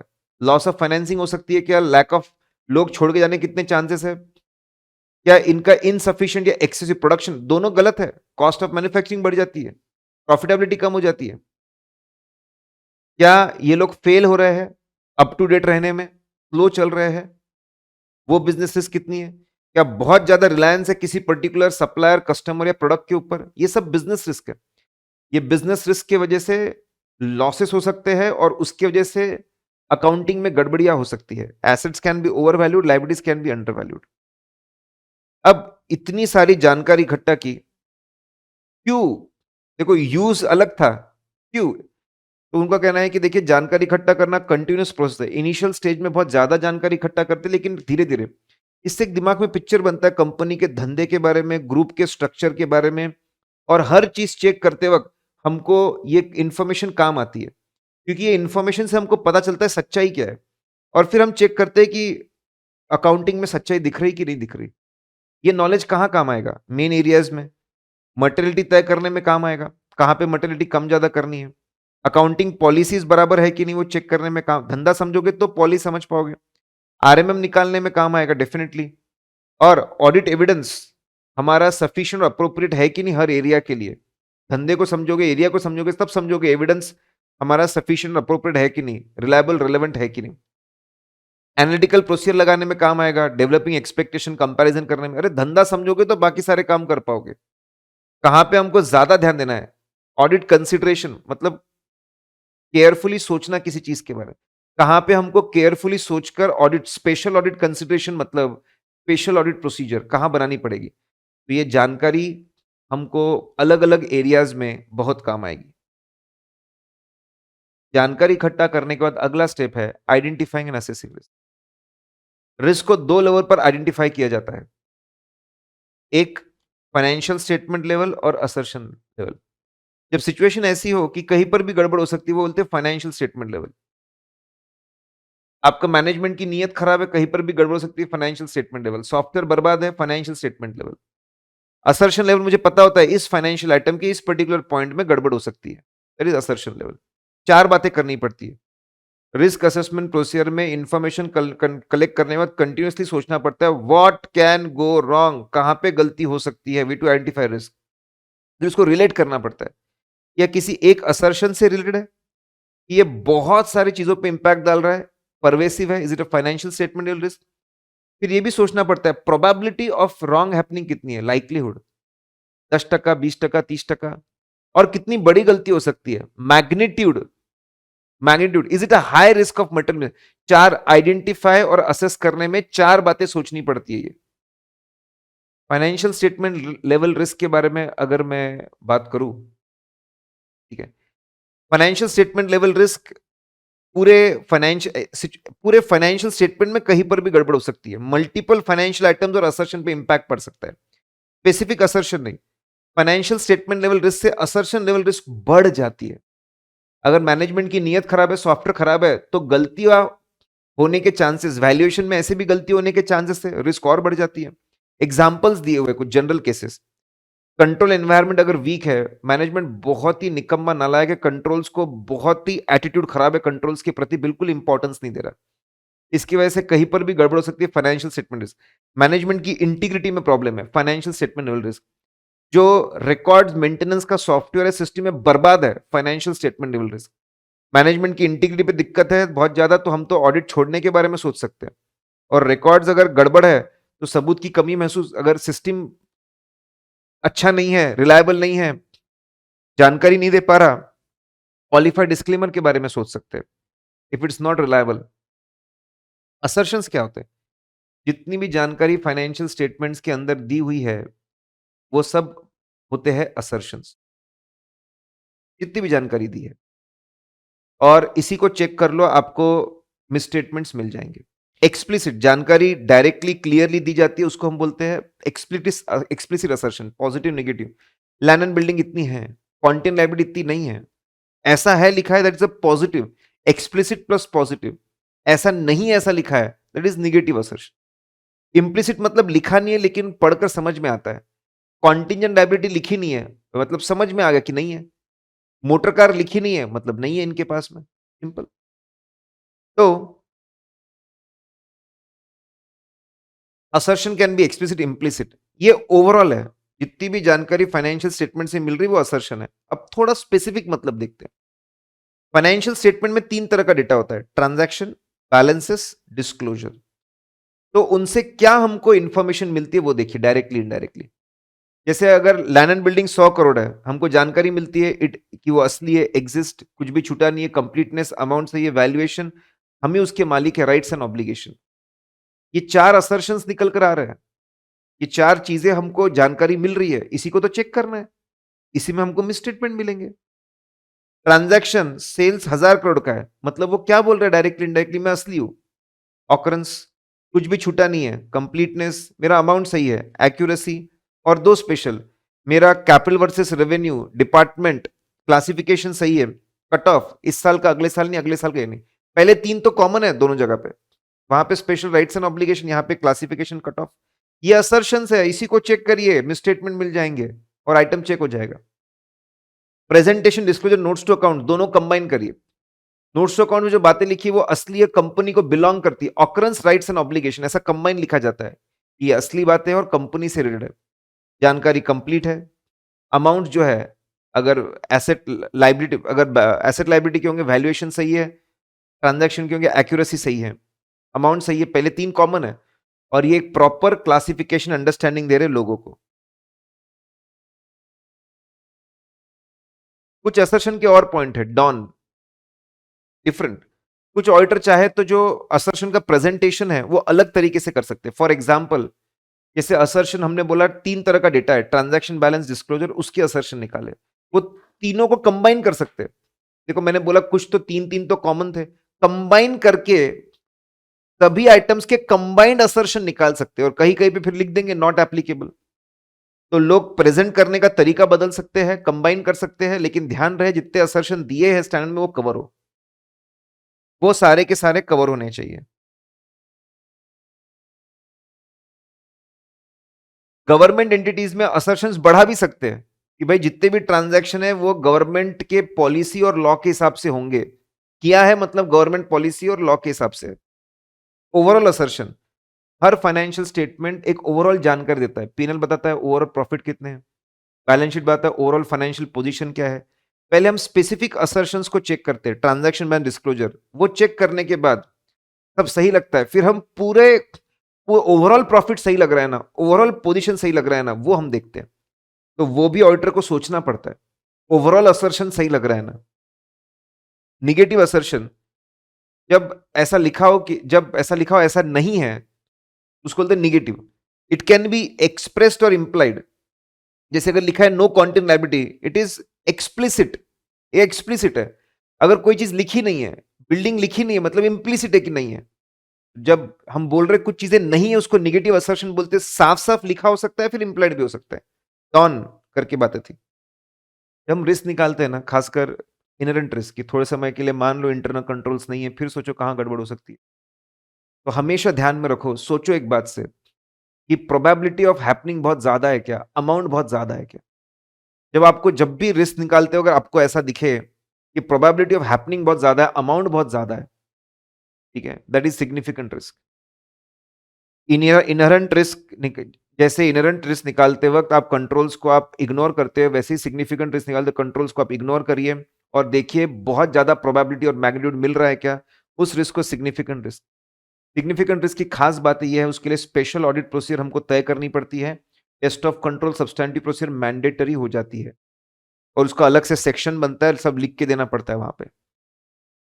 कहां कहां पे मिल सकती है आपको सिग्निफिकेंट रिस्क, जहां पे ये फैक्टर्स आपको दिखे, टीएफओ सीएसआर, जहां पे आपको दिखे जिस धंधे में, जिस प्लांट में बहुत बड़े बड़े बदलाव आए हैं, जहां पे आपको फ्रॉड के चांसेस लग रहे हैं, जहां पे unusual outside normal course of business हो रहा है, जहां पे कॉम्प्लेक्सिटी है, जहां पे सब्जेक्टिविटी है, जैसे आर्ट का valuation changes from person to person, जहां पे रिलेटेड पार्टीज के साथ सिग्निफिकेंट ट्रांजैक्शन हो बहुत ज्यादा, ये सारी चीजें जहां मिले वहां सिग्निफिकेंट रिस्क मिल सकती है।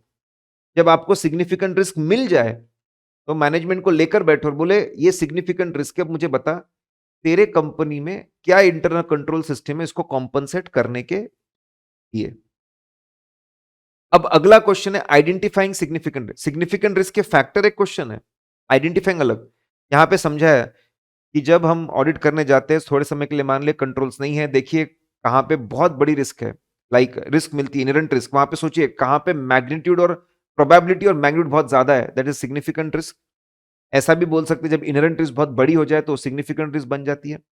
कहां कहां से मिलती है significant risk? Generally significant risk आपको मिलती है नॉन रूटीन ट्रांजैक्शन, जो रेगुलरली नहीं होते। फॉर एग्जाम्पल, इंटरवेंशंस, मतलब जब चीजें एक प्रोसेस और सिस्टम से चलती है उसको रोका जाता है, उसको बोलते हैं इंटरवेंशन। जब ऐसा देखा जाता है कि डेटा कलेक्शन और प्रोसेसिंग का जो ऑटोमेटेड सिस्टम उसको रोका गया, मैन्युअली डेटा पंच किया गया, मैन्युअली कैलकुलेशंस किए गए, कहानी में ट्विस्ट है, तो नॉन रूटीन है, ये तो जनरली ऐसा होता नहीं है, ये सिग्निफिकेंट रिस्क है। जब नॉन अकाउंटिंग वाला मैनेजमेंट आपको बताया कि इन्वेंट्री वैल्यूएशन कैसे करना, प्रोविजन कैसे बनाना, वो इंटरवीन करे अकाउंटिंग प्रोसेस में, it is a non routine thing. जहां पे नॉन रूटीन चीजें हैं वहां पे जनरली सिग्निफिकेंट रिस्क मिलती है। Example of non routine thing, manual interventions in automated data collection and processing, management interventions in accounting treatment, complex calculation, inventory, bonuses, impairment. Non routine चीजों की प्रॉब्लम यह है, इसको समझना मुश्किल होता है, लोग उसको समझते नहीं है, और इसके लिए इंटरनल कंट्रोल सिस्टम बनाना, इंप्लीमेंट करना तो और भी मुश्किल हो जाता है। कंट्रोल जनरली वीक होते हैं नॉन रूटीन ट्रांजैक्शन में, ये दिक्कत वाली बात है। और कहां मिलता है? तो source is non routine transaction is a big source of significant risk.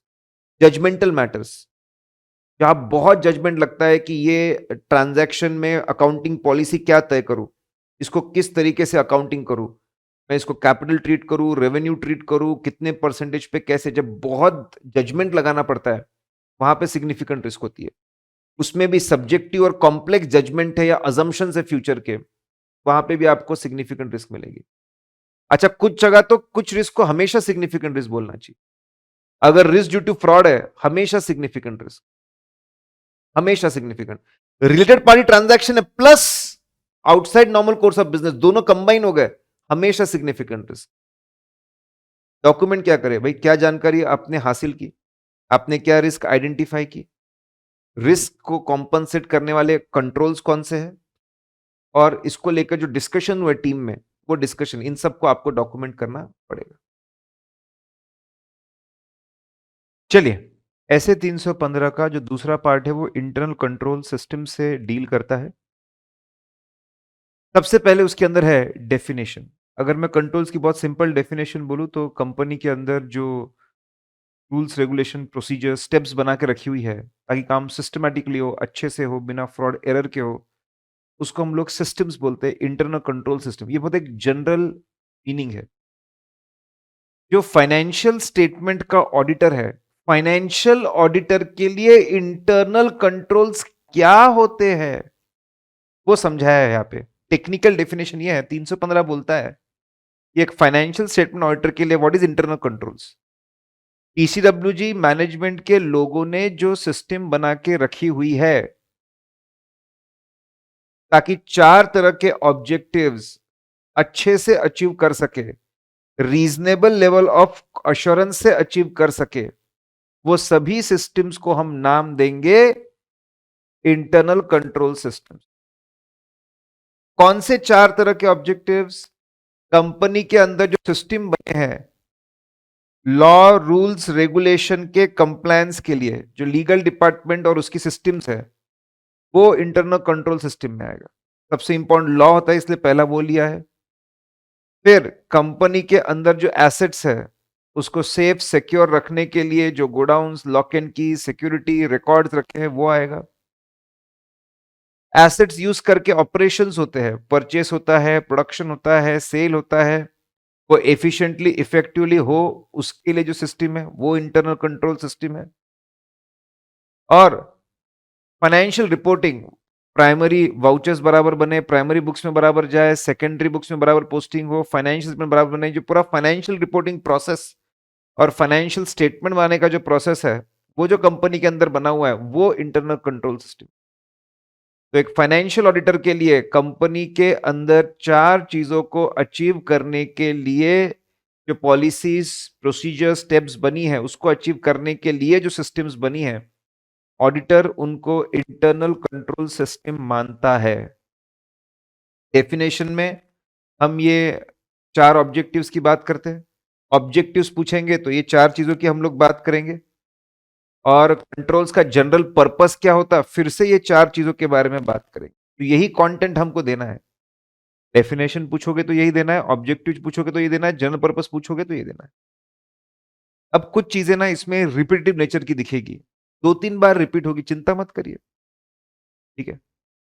Understanding entities internal control, हाँ बिल्कुल, हमारे लिए हम लोग पहले हम लोग रिस्क असेसमेंट करते हैं, उसमें इंटरनल कंट्रोल्स को समझना जरूरी होता है। टेस्ट ऑफ कंट्रोल्स करते हैं, उसके लिए भी हमको समझना जरूरी होता है।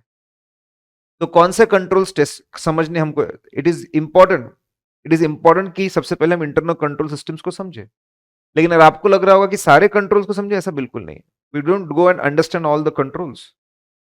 कैप पहनने का कंट्रोल होगा, यूनिफॉर्म का कंट्रोल होगा, हेयर कट का कंट्रोल होगा, हजार चीजें होंगी, वो सब हमारे लिए थोड़ी काम की है। हम सिर्फ वही कंट्रोल्स को समझते हैं जो हमारे लिए रेलेवेंट हो, ठीक है, जो ऑडिट के लिए रेलेवेंट हो। और उसमें ऐसा देखा गया कि वो सिस्टम्स जो फाइनेंशियल रिपोर्टिंग से क्लोजली रिलेटेड है, जनरली वो रिलेवेंट होते हैं, जनरली दे आर रिलेवेंट। कि वाउचर्स कैसे बन रहे, primary book, secondary books, trial balance, consolidation, financial statement से सिस्टम जनरली हमारे लिए रिलेवेंट होते हैं। लेकिन सारे फाइनेंशियल रिपोर्टिंग के सिस्टम्स हमारे लिए रिलेवेंट हो जरूरी नहीं है। सपोज कंपनी के अंदर इस बार कोई खास इन्वेस्टमेंट्स नहीं है, तो इन्वेस्टमेंट के कंट्रोल्स हमारे लिए इस साल रिलेवेंट नहीं है। तो हर फाइनेंशियल रिपोर्टिंग कंट्रोल हमारे लिए रिलेवेंट हो जरूरी नहीं है। इससे क्या समझ रहे मोटा मोटी, हाँ अंडरस्टैंड करना जरूरी है, लेकिन कुछ ही अंडरस्टैंड करते जो रिलेवेंट होते हैं। फाइनेंशियल रिपोर्टिंग वाले सारे रिलेवेंट होने के चांसेस है, लेकिन हर कोई हो जरूरी नहीं है। बेनिफिट्स क्या है, ऐसा करने से आप कंट्रोल रिस्क को समझ पाओगे, उसको असेस कर पाओगे, अंदाजा लगा पाओगे, उससे आरएमएम आप निकाल पाओगे, कौन से एरियाज में मिसस्टेटमेंट होने के चांसेस है आप ये समझ पाओगे, किस तरह की गलती हो सकती है, कौन से असर्शन में आप समझ पाओगे, तो अब उस तरह की ऑडिट प्रोसीजर्स की प्लानिंग कर सकते हैं। तो अच्छी बात है, अंडरस्टैंडिंग करनी चाहिए। क्या क्या चीजें हम लोग एस्पेक्ट्स, मतलब कौन से बातें, कौन से यहाँ पे एस्पेक्ट्स मतलब कौन से बातें हम समझते हैं कंट्रोल्स के, उनका जनरल नेचर समझते हैं, कंट्रोल्स का जनरल नेचर, कौन से कंट्रोल्स रेलेवेंट है, रिलेवेंट कंट्रोल्स को समझना, उसके कंपोनेंट वाली बात सबसे इंपॉर्टेंट है। Let's see one by one. General nature and characteristics of control, भाई 4 चीजों को अचीव करने के लिए जो आपने सिस्टम्स बनाए वो ऑडिटर के लिए इंटरनल कंट्रोल सिस्टम्स है। सेम एज डेफिनेशन, वही बात करनी है, कोई नई बात नहीं है। कंट्रोल्स रेलेवेंट टू ऑडिट, बहुत सारे कंट्रोल्स कंपनी के अंदर होंगे, वो सारे के सारे हमारे लिए रेलेवेंट नहीं होते। कुछ ही कंट्रोल्स रेलेवेंट होते हैं, काम के होते हैं। कैसे तय करना कि कोई कंट्रोल रेलेवेंट है कि नहीं, तो उसका शॉर्टकट है MSN developed light compact nice watch, lice compact nice watch, L stand for materiality. अगर वो सिस्टम मटेरियल, ट्रांजैक्शंस, एसेट्स और लायबिलिटी से संबंधित है तो वो रेलेवेंट होने के चांसेस बढ़ जाएंगे। अगर वो बहुत बड़ी सिग्निफिकेंट रिस्क से डील करता है तो वो कंट्रोल का इंपॉर्टेंस बढ़ जाता है, वो रेलेवेंट हो जाएंगे। अगर वो साइज ऑफ द एंटिटी, जैसे जैसे कंपनी की साइज बढ़ती है, हमको सिस्टम ज्यादा लगते हैं, हमको अटेंडेंस सिस्टम लगते हैं, ठीक है, टाइम कीपिंग हमको लगता है, प्रॉपर हमको फन और कंट्रोल्स लगते हैं। जो कंपनी के साइज के हिसाब से उसका मैनेजमेंट के लिए जो कंट्रोल्स बने हैं वो रिलेवेंट होने के चांसेस, वो रिलेवेंट हो रह सकते हैं। Nature of business, e commerce के लिए कुछ अलग रिलेवेंट होते हैं। नेचर ऑफ बिजनेस, जैसे ई कॉमर्स है तो आईटी कंट्रोल्स रिलेवेंट है। ऑर्गेनाइजेशन अगर पार्टनरशिप टाइप है तो पार्टनर्स के आपस में खर्चा अप्रूवल सिस्टम और प्रॉफिट बांटने का जो सिस्टम है वो रिलेवेंट हो जाता है।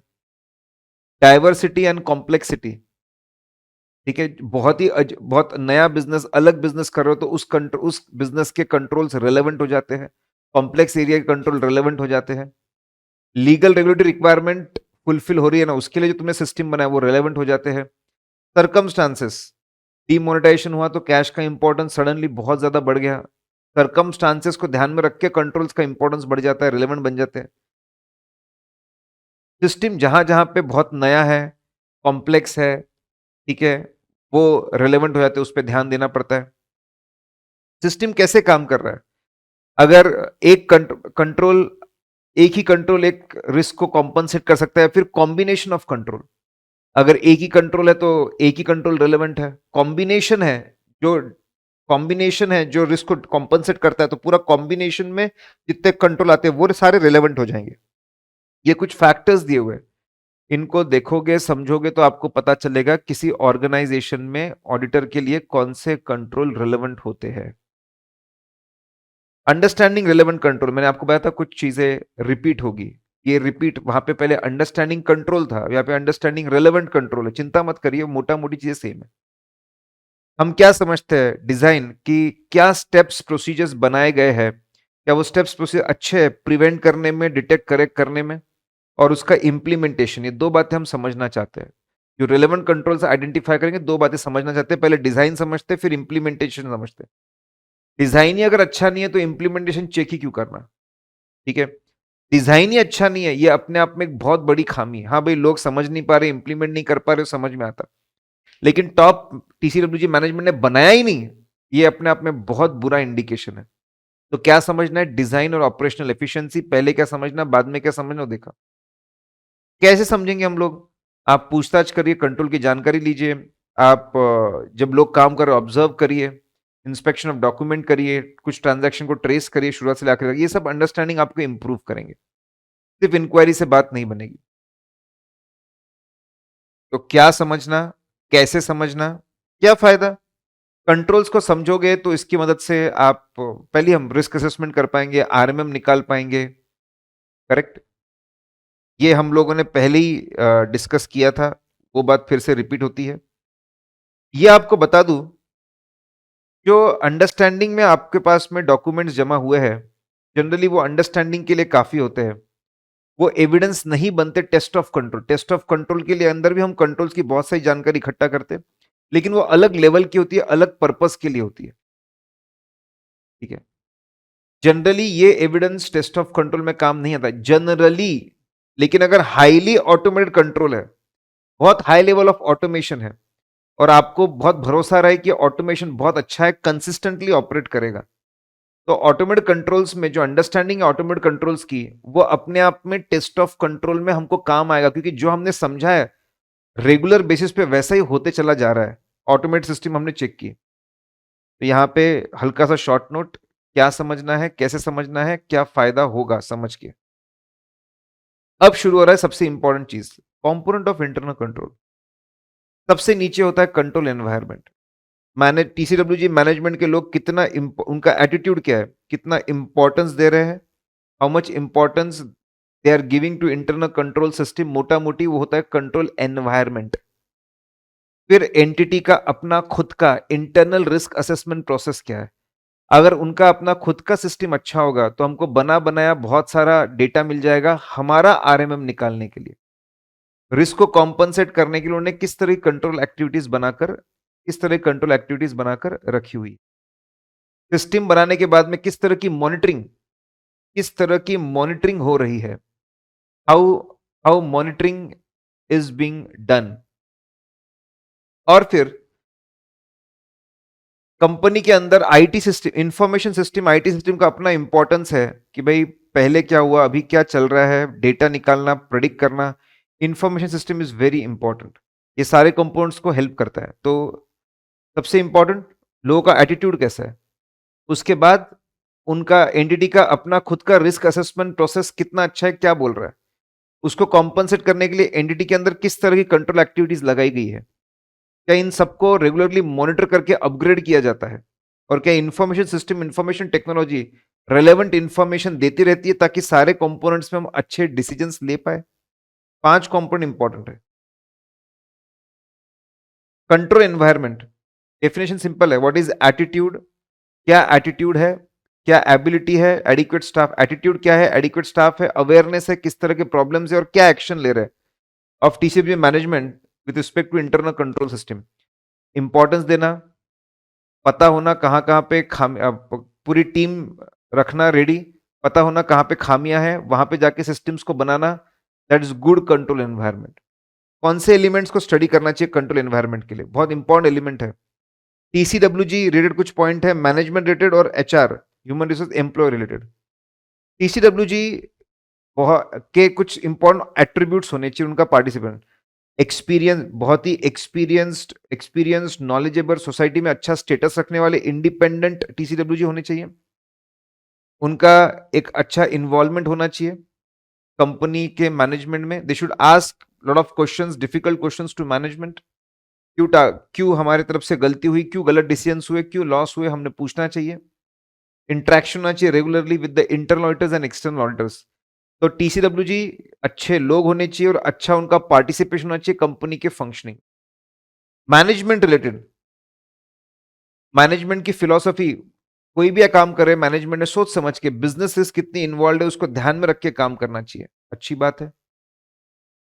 उन्होंने अकाउंटिंग प्रोसेस को इंपॉर्टेंस देना चाहिए, अच्छी बात है। फाइनेंशियल रिपोर्टिंग में मैन्युअली इंटरवीन नहीं करना चाहिए, खुद को थोपना नहीं चाहिए।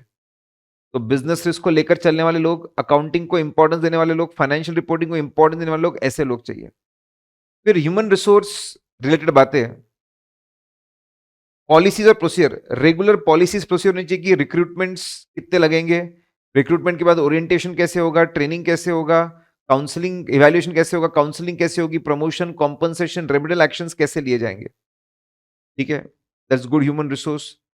लोगों को अपने कॉम्पिटेंस के हिसाब से काम अलोकेट करना चाहिए, मैनेजमेंट ने ध्यान देना चाहिए सबको अपने अपने कॉम्पिटेंस के काम हिसाब से काम अलोकेट हो।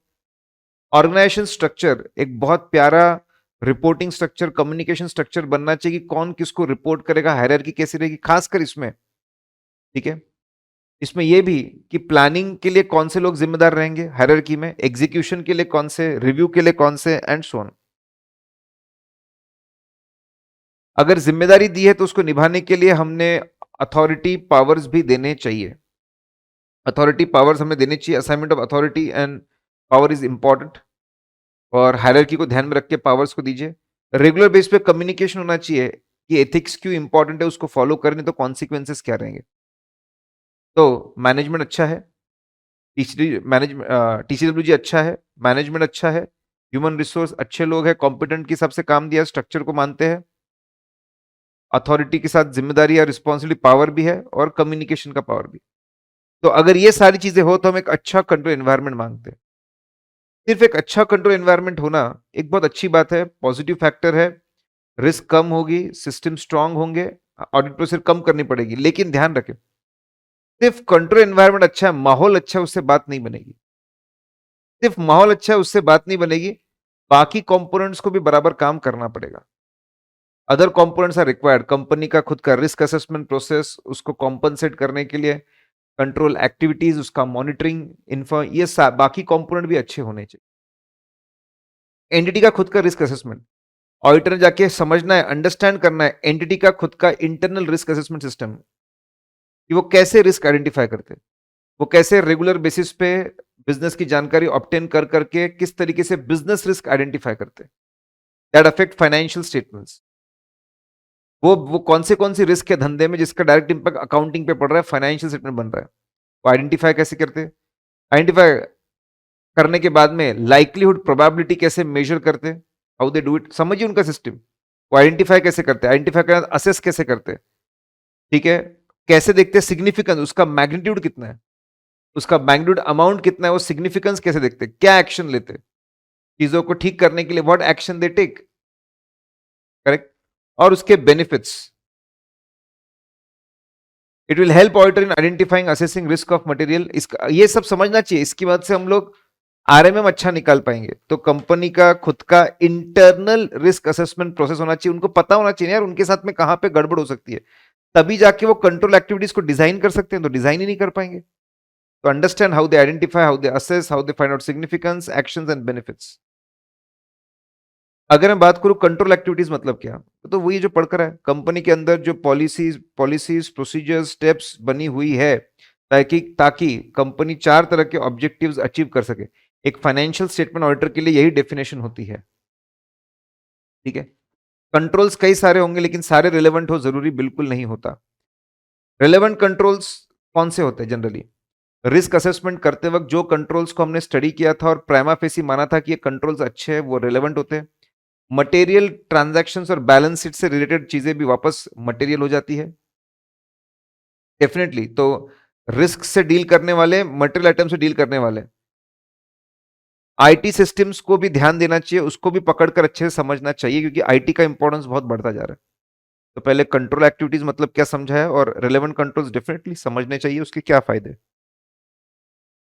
एग्ज़ाम्पल दीजिए कुछ कंट्रोल एक्टिविटीज़ का। हम एसेट्स को सेफगार्डेड रखते हैं, प्रॉपर लॉक एंड की में अच्छे लोगों के साथ में रखते हैं, प्रॉपर सेफगार्डेड है, with proper assets and records records के साथ में है। That's a control activity. Segregation of duty है, जो अभी सेंसिटिव एरियाज है जहाँ पे डिवीजन ऑफ वर्क है, 3 लोग 4 लोग इन्वॉल्व है ताकि काम एक बार नहीं 3-4 बार चेक हो। ऑथराइजेशन, ठीक है। फिजिकल कंट्रोल्स होना इज अ कंट्रोल एक्टिविटी, चीजें सेफ सिक्योर्ड है, बुक्स आपके एसेट्स आपके एसेट्स आपके records, physical electronic records. Segregation of duty होनी चाहिए, इट शुड बी डिवाइडेड, आप डिवाइड करो ताकि एक का काम दूसरा अपने आप चेक करता रहे। Regular authorisation with authorisation limit, transactions होने के बाद इंफॉर्मेशन रेगुलर रिकॉर्ड होनी चाहिए, प्रोसेस होनी चाहिए, it should be fully captured, process and reported. Performance review, हम पीरियोडिकल बेसिस पे रिपोर्ट जनरेट करवा सकते हैं, sales report, production report, sales, purchase, production, ये सब हम जनरेट करवा के देख सकते हैं कि परफॉर्मेंस कैसा, मतलब how whether everything is all right, performance of the system हम लोग चेक कर सकते हैं। अब ये रिलेवेंट कंट्रोल्स को फिर उन्होंने एक्सप्लेन किया, मैंने बोला रिपीटेशन है थोड़ा सा, क्या करेंगे, we can not help it. Control मतलब क्या, रिलेवेंट कंट्रोल्स मतलब क्या, examples of specific controls. Relevant to audit, कौन से, ये रिपीट है, रिस्क असेसमेंट करते वक्त जिसको हमने रिस्की माना था वो हमारे लिए रिलेवेंट है। सिग्निफिकेंट रिस्क रिलेटेड कंट्रोल्स हमारे लिए रिलेवेंट है। हाई लेवल ऑफ ऑटोमेशन है जहां पे सिर्फ substantive process sufficient appropriate evidence नहीं दे सकती है, वो रिलेवेंट है हमारे पास में, करेक्ट। अपार्ट फ्रॉम दिस इस कुछ और भी रिलेवेंट लगता है तो वो डिमांड कर सकते हैं as per professional judgement. Monitoring controls, monitoring control एक प्रोसेस है, मॉनिटरिंग कंट्रोल एक प्रोसेस है जिसमें हम पता लगाते हैं, ऑडिटर पता लगाता है कि जो एग्जिस्टिंग इंटरनल कंट्रोल सिस्टम है आर दे ऑपरेटिंग इफेक्टिवली और नॉट, उसको हम लोग मॉनिटरिंग कंट्रोल्स बोलते हैं। मॉनिटर करने के अलग अलग तरीके हैं। पीरियोडिकल आपकी ऑनगोइंग एक्टिविटीज रिपोर्ट्स बनी रही थी, वो ऑनगोइंग एक्टिविटीज रिपोर्ट्स जो बन रही थी, ठीक है, उसी को आप अच्छे स्टडी कर लो, मॉनिटरिंग हो जाएगी। ऑनगोइंग एक्टिविटीज मतलब रेगुलर बेसिस पे क्या रिपोर्ट जनरेट हो रही है, या फिर सेपरेट इवैल्यूएशन, आप इंटरनल ऑडिटर को अपॉइंट करिए, किसी एक्सपर्ट को अपॉइंट करिए सिस्टम्स चेक करने के लिए, या फिर दोनों का कॉम्बिनेशन आप करिए, मेक कॉम्बिनेशन। या फिर आप एक काम करिए, बाहर से आने वाली जो इंफॉर्मेशन है, आपके सप्लायर्स है, आपके कस्टमर्स है, नेबर्स है, इन सब की क्या कंप्लेंट्स है वो देखिए, वहां से भी सिस्टम के अंदर कोई दिक्कत है क्या आपको समझ में आ जाएगा। तो मॉनिटरिंग मतलब क्या, उसको कैसे कर सकते हैं। छोटे एंटिटीज में मॉनिटरिंग का पूरा काम जो मैनेजमेंट है, जो ओनर मैनेजर रहते हैं, वही लोग कर लेते हैं, पूरा मॉनिटरिंग का काम वही कर लेते हैं, अलग से कोई फंक्शन नहीं होता। वही देख लेते कि हमारे जो एक्सपेक्टेशन है उसके हिसाब से रिजल्ट्स है ना, सिग्निफिकेंट वेरिएशन फ्रॉम, यही सारी बातें चेक कर लेते हैं।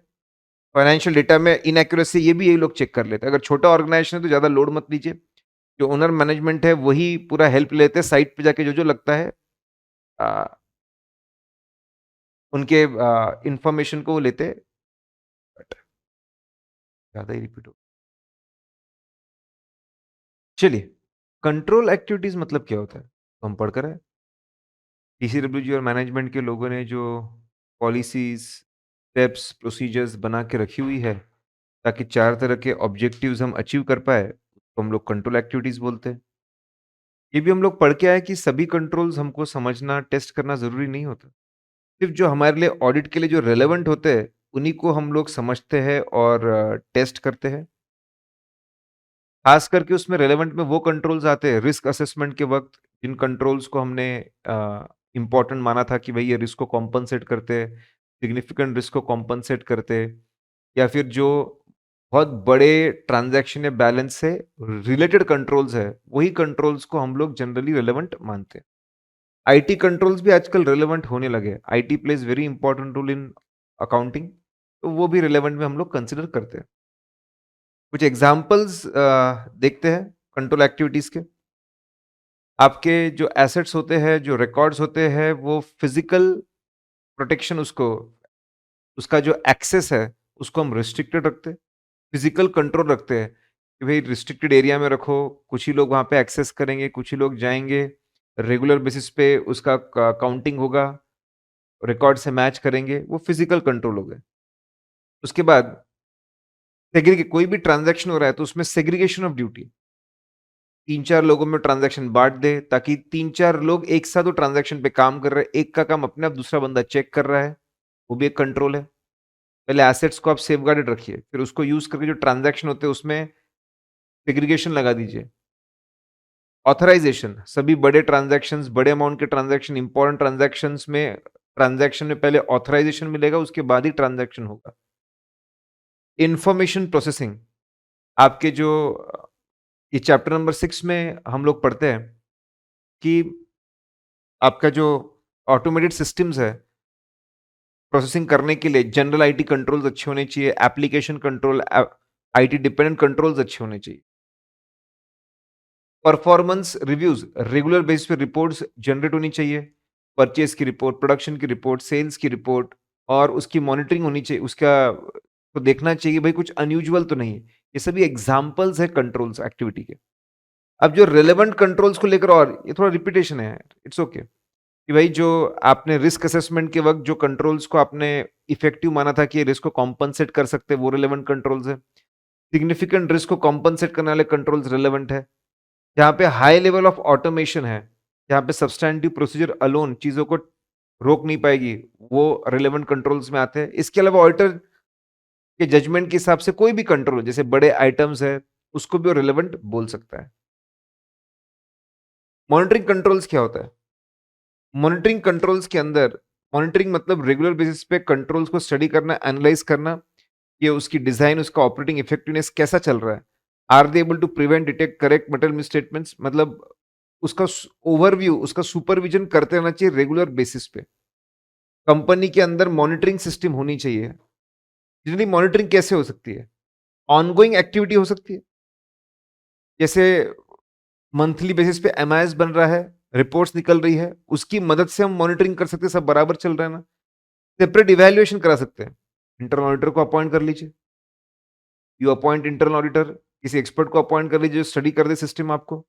इनका कॉम्बिनेशन हो सकता है, थोड़ा ऑनगोइंग एक्टिविटी से मॉनिटरिंग हुई, कुछ सेपरेट इवैल्यूएशन से मॉनिटरिंग हुई, और थर्ड पार्टीज क्या बोल रहे हैं, सप्लायर्स क्या बोल रहे हैं, कस्टमर्स क्या बोल रहे हैं, उनकी कोई कंप्लेन्स है क्या, वहां से भी समझ में आता है कि हमारे सिस्टम में कोई खामी तो नहीं है। अगर मैं छोटी एंटिटीज की बात करूं, तो यहाँ पे मॉनिटरिंग का काम जो ओनर है जनरली वही कर लेता है। अगर उसने किसी मैनेजमेंट को रखा, तो मैनेजर को रखा है, तो वो कर लेता है। ये लोग क्लोजली इन्वॉल्व रहते हैं, देखते रहते हैं चीजें कैसे चल रही है, देखते हैं कि भाई कुछ वेरिएशन, रेगुलर से अलग कुछ वेरिएशन हो रहा है क्या, डेटा में कुछ गलती है क्या, और रेमेडियल एक्शन लेते हैं। यहाँ पे बहुत बड़ा तामझाम नहीं होता मॉनिटरिंग के नाम पर।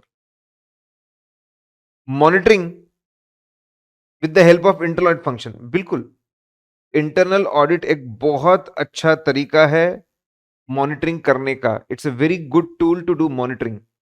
अगर इंटरनल ऑडिट होता है कंपनी का, तो यहाँ पे देखना पड़ेगा कि इंटरनल ऑडिटर को क्या जिम्मेदारियां दी है, कौन से एरियाज के कंट्रोल्स चेक करने के लिए बोला गया है, क्या क्या काम करने के लिए बोला गया है, उसकी जिम्मेदारियां क्या है, रिस्पॉन्सिबिलिटीज क्या है, फंक्शंस क्या है, उसको कितनी इंपॉर्टेंट पोजीशन दी है ऑर्गेनाइजेशन में, is he reporting to director और is he reporting to very junior person, उसमें उसकी जिम्मेदारी क्या है, उसको स्टेटस क्या मिला है ऑर्गेनाइजेशन के अंदर, और जिम्मेदारी निभाने के लिए वो किस तरह की प्लानिंग कर रहा है, किस तरह का काम कर रहा है।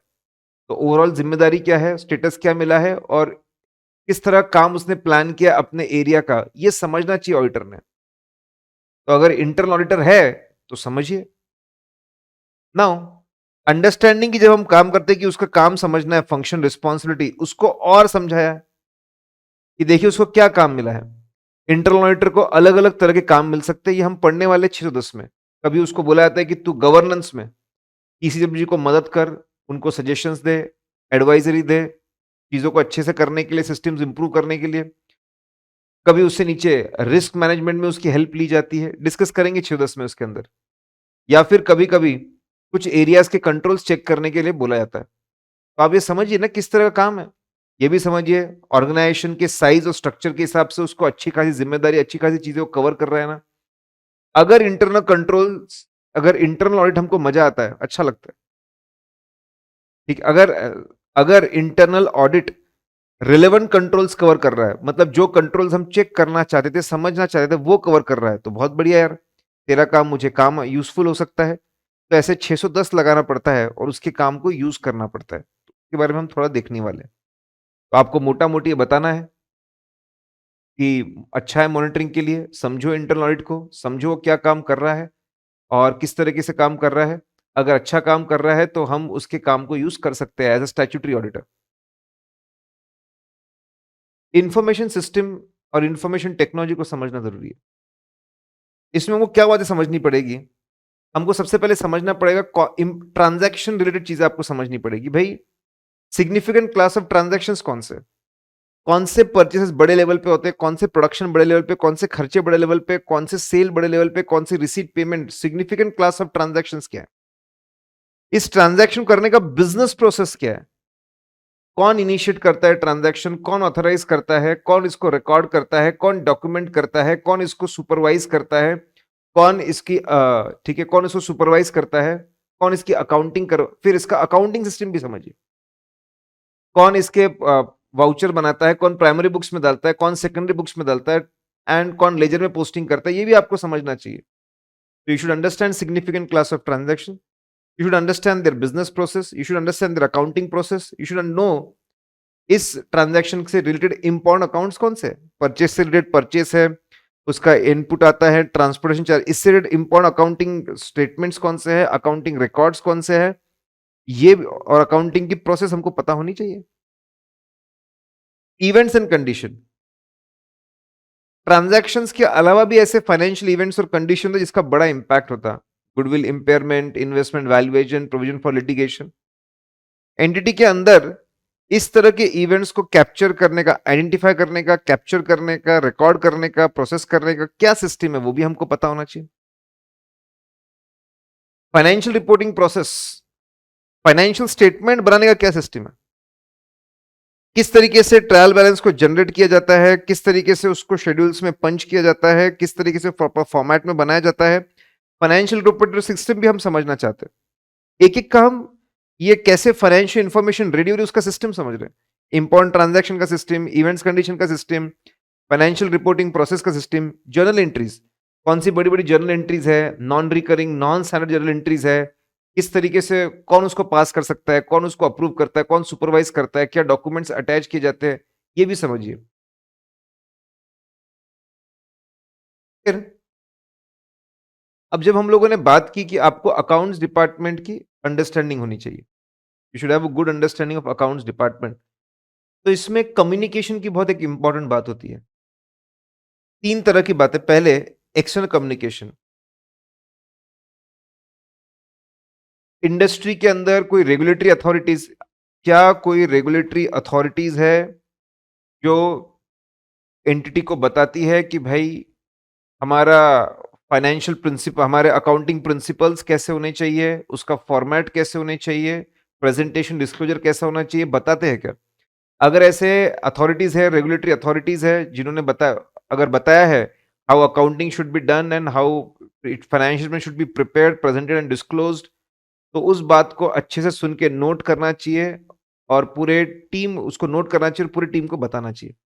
फिर टीसीडब्ल्यूजी और मैनेजमेंट के बीच में क्या कम्युनिकेशन हुआ है, क्या कम्युनिकेशन हुआ है with respect two important accounting policies कौन सी है, कौन से इंपॉर्टेंट ट्रांजैक्शन है, बैलेंसेस है, कैसे उनको अकाउंटिंग ट्रीटमेंट करना, किस तरीके से उसकी कैलकुलेशंस करना, किस तरीके से उसको प्रेजेंट डिस्क्लोज करना, वो भी नोट करके रखिए। अकाउंट्स डिपार्टमेंट के अंदर कम्युनिकेशन का बहुत इंपॉर्टेंट है। रेगुलेटरी अथॉरिटीज क्या बोल रही है अकाउंटिंग के बारे में, वो नोट करके रखिए। टीसीडब्ल्यूजी और मैनेजमेंट ने क्या बोला है वो नोट करके रखिए। फिर अगला communication is extremely important. Accounts department के जितने भी लोग हैं उनको सबको अपनी रोल्स एंड रिस्पॉन्सिबिलिटीज पता होनी चाहिए कि भाई तू फिक्स एसेट के लिए, तू डेटर के लिए, ट्रेड रिसीवेबल के लिए, तू ट्रेड पेबल के लिए, तू इनकम एक्सपेंस के लिए, roles and responsibilities, roles and responsibilities की जानकारी आप उनको बताइए। बताइए ओवरऑल अकाउंटिंग प्रोसेस कैसे चल रहा है, उनकी वो जो काम कर रहे हैं, वो जो डेटा क्रिएट कर रहे हैं, वो पूरे ओवरऑल सिस्टम में कहां कहां पे यूज होने वाला है, गलती होगी तो कहां कहां पे इफेक्ट होगा, किसको बताना चाहिए, कब तक बता देना चाहिए। जैसे क्रेडिटर्स, जैसे आप MSME, micro small medium enterprises है, इनको आइडेंटिफाई करके इनके क्रेडिटर्स अलग से बताने पड़ते हैं, इनका इंटरेस्ट का डिस्क्लोजर अलग से देना पड़ता है। इनकम टैक्स के अंदर इसका डिडक्शन नहीं मिलता है। फॉर्म 3CD होता है टैक्स ऑडिट में, वहां पर भी इसको बताना पड़ता है। तो बताइए सबको कि कहां कहां पे आपका काम कहां कहां पे यूज होने वाला है। और बताने के तरीके हो सकते हैं, देयर कैन बी कंपनी का पॉलिसी मैनुअल हो सकता है, अकाउंटिंग मैनुअल हो सकता है, फाइनेंशियल रिपोर्टिंग मैनुअल हो सकता है, जहां पे साफ साफ दिया है। There can be manuals in physical form और इलेक्ट्रॉनिक फॉर्म, जहां बताया है अलग अलग फाइनेंशियल ट्रांजैक्शन इवेंट से कैसे डील करना चाहिए। तो रोल्स रिस्पॉन्सिबिलिटीज बताइए, ओवरऑल कहां पे उनका काम काम होता है वो बताइए, और प्रॉपर पॉलिसीज मैनुअल्स बनाकर बताइए। और उनको बोलिए ओपन कम्युनिकेशन है, रेगुलर बेस पे आपके मन में कोई भी डाउट है अकाउंटिंग को लेकर, प्रोसेस को लेकर, फाइनेंशियल स्टेटमेंट को लेकर, आपको लगता है कहीं पे कुछ गलती हो रही है, आपको कुछ समझ में नहीं आ रहा है, बिंदास आप पूछिए। छोटे एंटिटीज में जो डिपार्टमेंट है बहुत कम होते हैं, 1 2 3 4 लोग होते हैं, आपस में कम्युनिकेशन बहुत अच्छा होता है, कम्युनिकेशन बहुत फास्ट होता है। लार्जर एंटिटीज में कम्युनिकेशन स्लो हो जाता है। तो अकाउंट डिपार्टमेंट के अंदर जो कम्युनिकेशन है that plays important role in the accounting process. Internal controls को स्टडी करना, एनालाइज करना, इसके फायदे बताइए, बेनिफिट्स। ऑडिटर की जिम्मेदारी है इंटरनल कंट्रोल्स को समझे, रिलेवेंट कंट्रोल्स को समझे, जो काम किए उसको टेस्ट करे, और इसके कई सारे बेनिफिट्स है। अब ये स्टैंडर्ड के अंदर नहीं दिया, हमारे मॉड्यूल में दिया हुआ है। ठीक है, एक ओवरव्यू कर लेते हैं, बहुत और रिपीटेड चीजें भी है। सिस्टम समझेंगे, अब ये रिपीट हो रहा है, यूजेस, सिस्टम को समझने के फायदे क्या है, this is getting repeated in different forms. कभी कभी ऐसा होता है, चिंता मत करिए। ठीक है, आपको अगर एक बड़ा आंसर भी याद है, उसके बेस पे आप चीजों को लिख सकते हैं। अराइज, उठो, खड़े हो for benefits. A stand for system को समझ में आता है कि एंटिटी ने सभी एरियाज में एडिक्वेट इंटरनल कंट्रोल सिस्टम बनाए क्या। एडमिनिस्ट्रेटिव कंट्रोल्स, एम्प्लॉय मैनेजमेंट का जो कंट्रोल है वो सिस्टम बराबर है ना, वो भी हमको समझ में आता है। एडमिनिस्ट्रेटिव कंट्रोल यहां पे बोल रहे हैं एम्प्लॉय मैनेजमेंट सिस्टम्स, एम्प्लॉय से रिलेटेड सिस्टम्स बराबर है ना, वो समझ में आता है। सिस्टम समझ में आता है किस तरह की खामी है, किस तरह की ऑडिट टेक्निक्स और ऑडिट प्रोसीजर्स हमको यूज करनी पड़ेगी। ये समझ में आएगा एरियाज जहां पे कंट्रोल्स बहुत अच्छे हैं, एरिया जहां पे कंट्रोल वीक है। एक पॉइंट रिपीट हो रहा है, आप डिलीट कर दीजिएगा। ये समझ में आएगा कि क्या कंपनी के लोग ट्रांजैक्शन की प्रॉपर रिकॉर्डिंग करवा पा रहे हैं क्या। ये समझ में आएगा कि रिलायबल रिकॉर्ड्स रिपोर्ट्स जनरेट करवा पा रहे हैं क्या। ये समझ में आएगा कि इंटरनल डिपार्टमेंट कितना अच्छे से काम कर रहा है, एसेट सेफगार्डेड है क्या। हम सजेशंस दे पाएंगे मैनेजमेंट को इंप्रूवमेंट के लिए, किस तरह के फ्रॉड एरर होते हैं वो पहले से हम लोग समझ पाएंगे, और ये भी समझ पाएंगे कहां पे इन डेप्थ एग्जामिनेशन की जरूरत है। कुछ पॉइंट्स रिपीटेटिव है, चिंता मत करिए। इंटरनल कंट्रोल सिस्टम समझने के बाद ही ऑडिट प्रोग्राम बनाना चाहिए। ऑफ कोर्स ऑडिटर की जिम्मेदारी है इंटरनल कंट्रोल सिस्टम्स को अच्छे से समझे, उसके बाद ही अपने ऑडिट प्रोग्राम को बनाए। How it is design, how they are operating, क्यों ऐसा, बेनिफिट्स है। विराट, WRET। सिस्टम्स को अगर हम लोग अच्छे समझ जाएंगे तो हम अनबायस्ड होके रियलिस्टिक अच्छा प्रोग्राम बनाएंगे। ये तो एक अच्छा बेनिफिट है ही, नॉर्मल बेनिफिट। हमको वीकनेसेस मिल जाते हैं, बहुत इंपॉर्टेंट, हमको वीकनेस मिल जाए सिस्टम में, हम मैनेजमेंट को बता पाएंगे, we will be able to give them suggestions दे पाएंगे कि भाई कैसे आप इसको इंप्रूव कर सकते हैं। और फिर हम चेक भी कर सकते हैं कि रेगुलर बेसिस पे गलतियों को बराबर ठीक किया गया ना। तो बेनिफिट्स की अगर मैं बात करूं, WRET, एक देखो, एक कॉमन बेनिफिट तो है ही, अच्छा प्रोग्राम बनेगा। एक अच्छा प्रोग्राम बनेगा वो तो आप अलग कर दीजिए। ठीक है, मैं यहाँ पे इस बेनिफिट को यहाँ पे एक अच्छा प्रोग्राम बनेगा, वो तो है ही। वीकनेसेस मिल जाते हैं, वीकनेसेस पता चल जाती है, सिस्टम समझ लिया तो किस तरह के सजेशन देना पता चल जाता है और मैनेजमेंट ने उसको ठीक किया ना, वो भी हमको समझ में आ जाता है।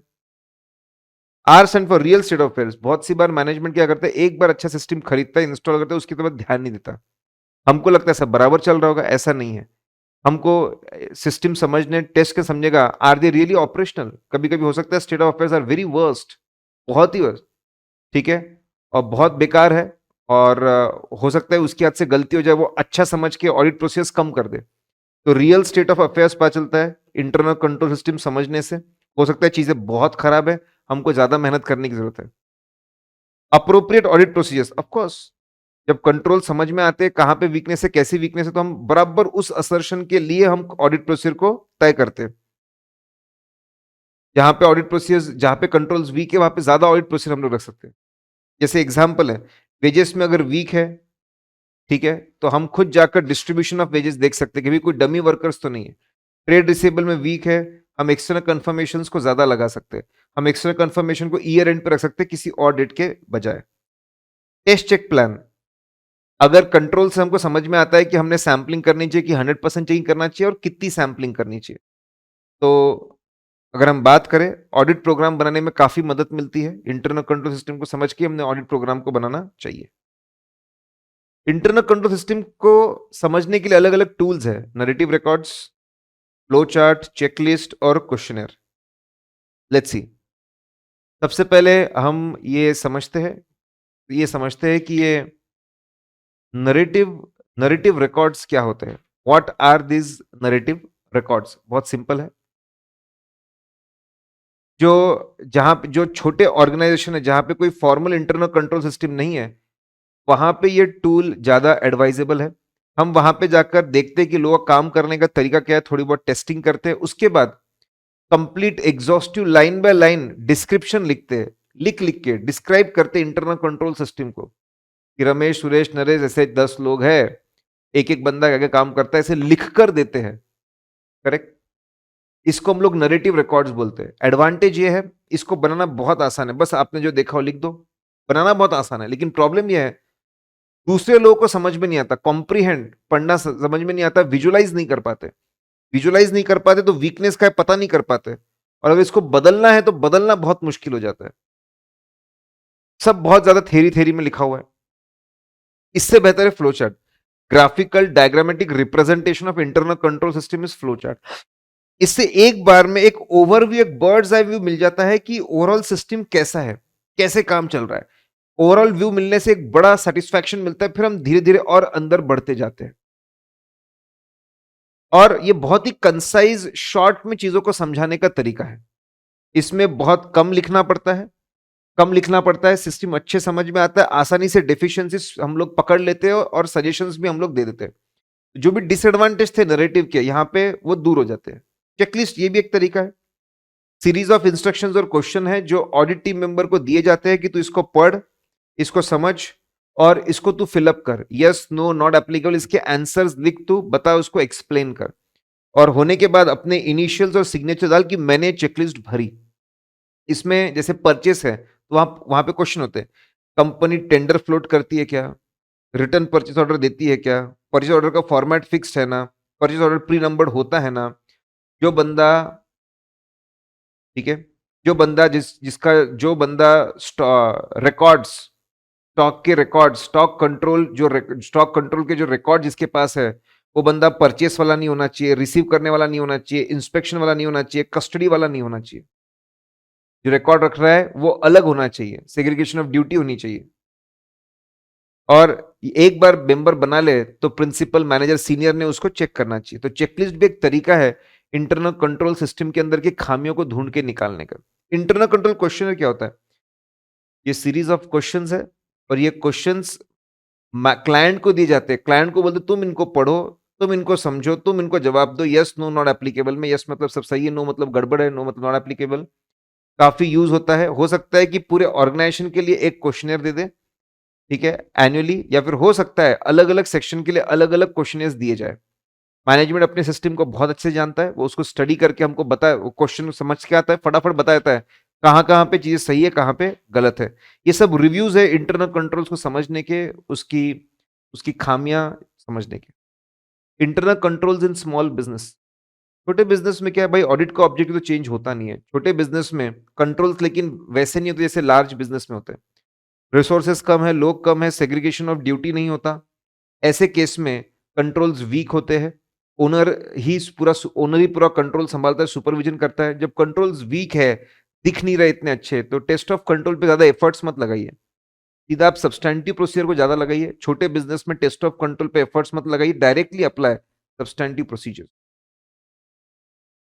अगर हम बात करें मैनुअल और ऑटोमेटेड कंट्रोल्स की, तो इसके बारे में भी चर्चा की है। देखिए 2 तरह के कंट्रोल्स होते हैं। मैनुअल कंट्रोल्स मतलब ऐसे कंट्रोल्स जो इंडिविजुअल बेस्ड है। इंडिविजुअल्स एनालाइज करते हैं, इंडिविजुअल्स ऑथराइजेशंस करते हैं, रिकॉर्ड कीपिंग करते हैं, रिकंसिलिएशन करते हैं। ऑटोमेटेड कंट्रोल्स में there are machines, softwares, hardware, ये पूरा काम करते हैं और इसका कॉम्बिनेशन होता है आईटी डिपेंडेंट कंट्रोल्स। यहाँ पे आधा काम आईटी के लोग करते, सॉफ्टवेयर्स करते, आधा काम इंडिविजुअल्स करते, तो अलग अलग तरह के कंट्रोल्स है। हमको इनको समझना चाहिए कि ऑटोमेटेड है कि मैनुअल है कि ऑटोमेटेड है कि आईटी डिपेंडेंट है। इससे हमको समझ में आता है किस तरह की रिस्क है, फिर उस तरीके से हम ऑडिट प्रोसीजर यूज करेंगे। अगर ऑटोमेशन ज्यादा है तो हम भी चेकिंग भी ऑटोमेटेड रखेंगे। तो अलग अलग टाइप के कंट्रोल है, समझ में आना चाहिए। ट्रांजैक्शन के ऑपरेशन बदल जाते हैं। How transaction is initiated, authorised, approved, processed, recorded, reported, everything changes if this manual control और ऑटोमेटेड कंट्रोल। समझना जरूरी है। फॉर्मेट ऑफ डॉक्यूमेंट बदल जाता है यार। The way of operation changes, ये चेंजेस है। फॉर्मेट बदल जाता है। अगर आप मैनुअल कंट्रोल में फिजिकल डॉक्यूमेंट्स आपको दिखेंगे, ऑटोमेटेड में इलेक्ट्रॉनिक नेचर दिखेंगे। कॉम्बिनेशन ऑफ कंट्रोल काफी होता है बहुत जगह, automated, manual, IT dependent controls. तो ऑडिटर ने केयरफुली समझना चाहिए कितना ऑटोमेटेड है, कितना मैनुअल है, कितना ऑटोमेटेड है, कितना आईटी डिपेंडेंट है। उसके हिसाब से अपनी ऑडिट प्रोसीजर प्लान करें। बेनिफिट्स, आईटी आईटी कंट्रोल के बेनिफिट्स क्या है? आईटी सिस्टम के बेनिफिट सिंपल है, smart and clever. Segregation of duty, जिस आईडी को हमने जो पावर दी है बस वही काम वो कर सकता है, दूसरे के एरिया में नहीं जा सकता। सबके काम बांट दिए, कोई कोई एक में के एरिया में जा नहीं सकता है। सेग्रीगेशन ऑफ ड्यूटी अच्छे से होता है। परफॉर्मेंस हम मॉनिटर कर सकते हैं, कहीं से भी मॉनिटर कर सकते हैं काम कैसा चल रहा है।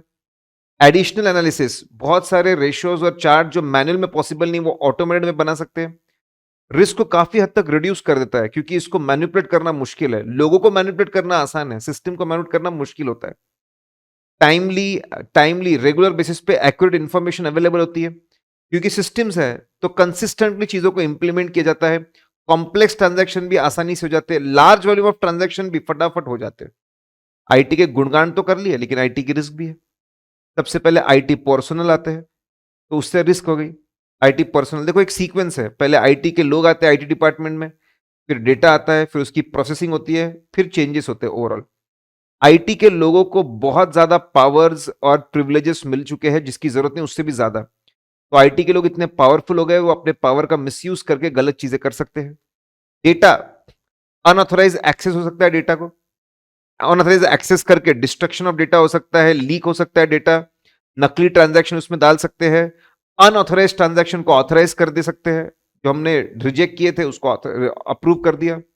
प्रोसेसिंग में इनएक्यूरेट प्रोसेसिंग हो सकती है, ठीक है। इन प्रोसेसिंग इनएक्यूरेट डेटा, गलत डेटा यूज कर लिया प्रोसेसिंग के लिए, पिछले साल का डेटा यूज कर लिया, डेटा ही गलत पिक हुआ, ऐसा हो सकता है। डेटा सही था लेकिन डबल प्रोसेस हो गया, कुछ चीजें छूट गई, ऐसा हो सकता है। मैनुअल इंटरवेंशन करके कोई मैनुपुलेशन करे, ऐसा भी हो सकता है। तो आईटी पर्सनल बहुत पावरफुल हो गए, that is a problem. Data से रिलेटेड प्रॉब्लम, प्रोसेसिंग से रिलेटेड प्रॉब्लम हो सकता है। Failure to make changes, operating system ही चेंज नहीं किया, वर्जन चेंज नहीं किया, हैकिंग हो गई, लॉस हो गया। अनऑथराइज चेंजेस किसी ने बना दिए जानबूझ के पर्सनल बेनिफिट के लिए। जो मास्टर फाइल्स है उसको चेंज किया गया, अनऑथराइज चेंजेस उसमें किए गए। मास्टर फाइल्स जहां पे अकाउंट्स के नाम, हेडिंग्स होते हैं, ऐसे जो बहुत इंपॉर्टेंट डेटा है, करेक्ट बुक्स ऑफ अकाउंट्स का, वो मास्टर फाइल उनको बोला जाता है। इंटरनल कंट्रोल सिस्टम्स की प्रॉब्लम क्या है?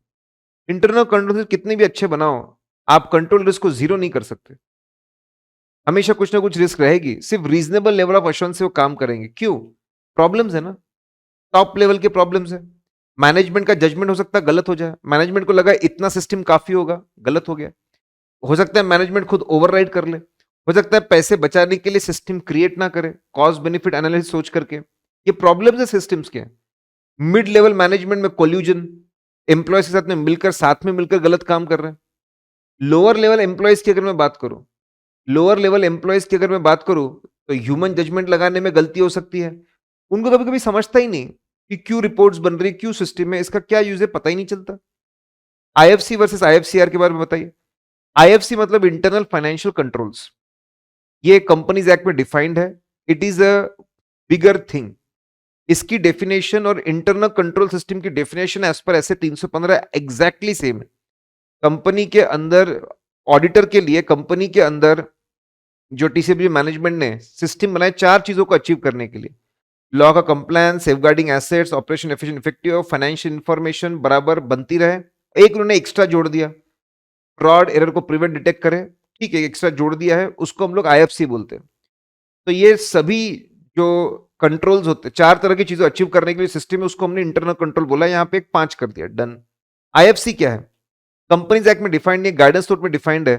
सिस्टम का वो हिस्सा जिसका पूरा फोकस है अकाउंटिंग प्रोसेस पे, फाइनेंशियल रिपोर्टिंग प्रोसेस पे, vouchers, primary books, ledgers, trial balance, financial statement बराबर बन रहे ना, उसका प्रेजेंटेशन बराबर है, उसका डिस्क्लोजर बराबर है, अकाउंटिंग स्टैंडर्ड्स फॉलो हो रहे हैं ना, पूरा फोकस इस पे, उसको बोलते हैं आईएफसीआर। तो इससे समझ में क्या आता है, आईएफसी एक बड़ा सेट है और उसका एक छोटा पार्ट है IFCR. It's a very small part of that. दोनों की लीगल रिक्वायरमेंट्स अलग अलग है। पहले आईएफसी को समझते हैं। IFC is a bigger thing. सभी लिस्टेड कंपनी में जो बोर्ड ऑफ डायरेक्टर्स है, उनकी जिम्मेदारी है कि देखना कि कंपनी के अंदर ये 4-5 चीजें अचीव करने के लिए सिस्टम बराबर बनाया गया है ना, बराबर इंप्लीमेंटेड है ना, बराबर चल रहा है ना। तो लिस्टेड कंपनी में बीओडी पे डाल दी है आईएफसी की जिम्मेदारी। अगर ऑडिट कमिटी है तो उसकी भी जिम्मेदारी है रेगुलर बेसिस पे देखिए कि आईएफसी बराबर है ना कंपनी के अंदर। अगर इंडिपेंडेंट डायरेक्टर्स है तो उनकी भी जिम्मेदारी है ये देखना कि अच्छा आईएफसी है ना कंपनी के अंदर।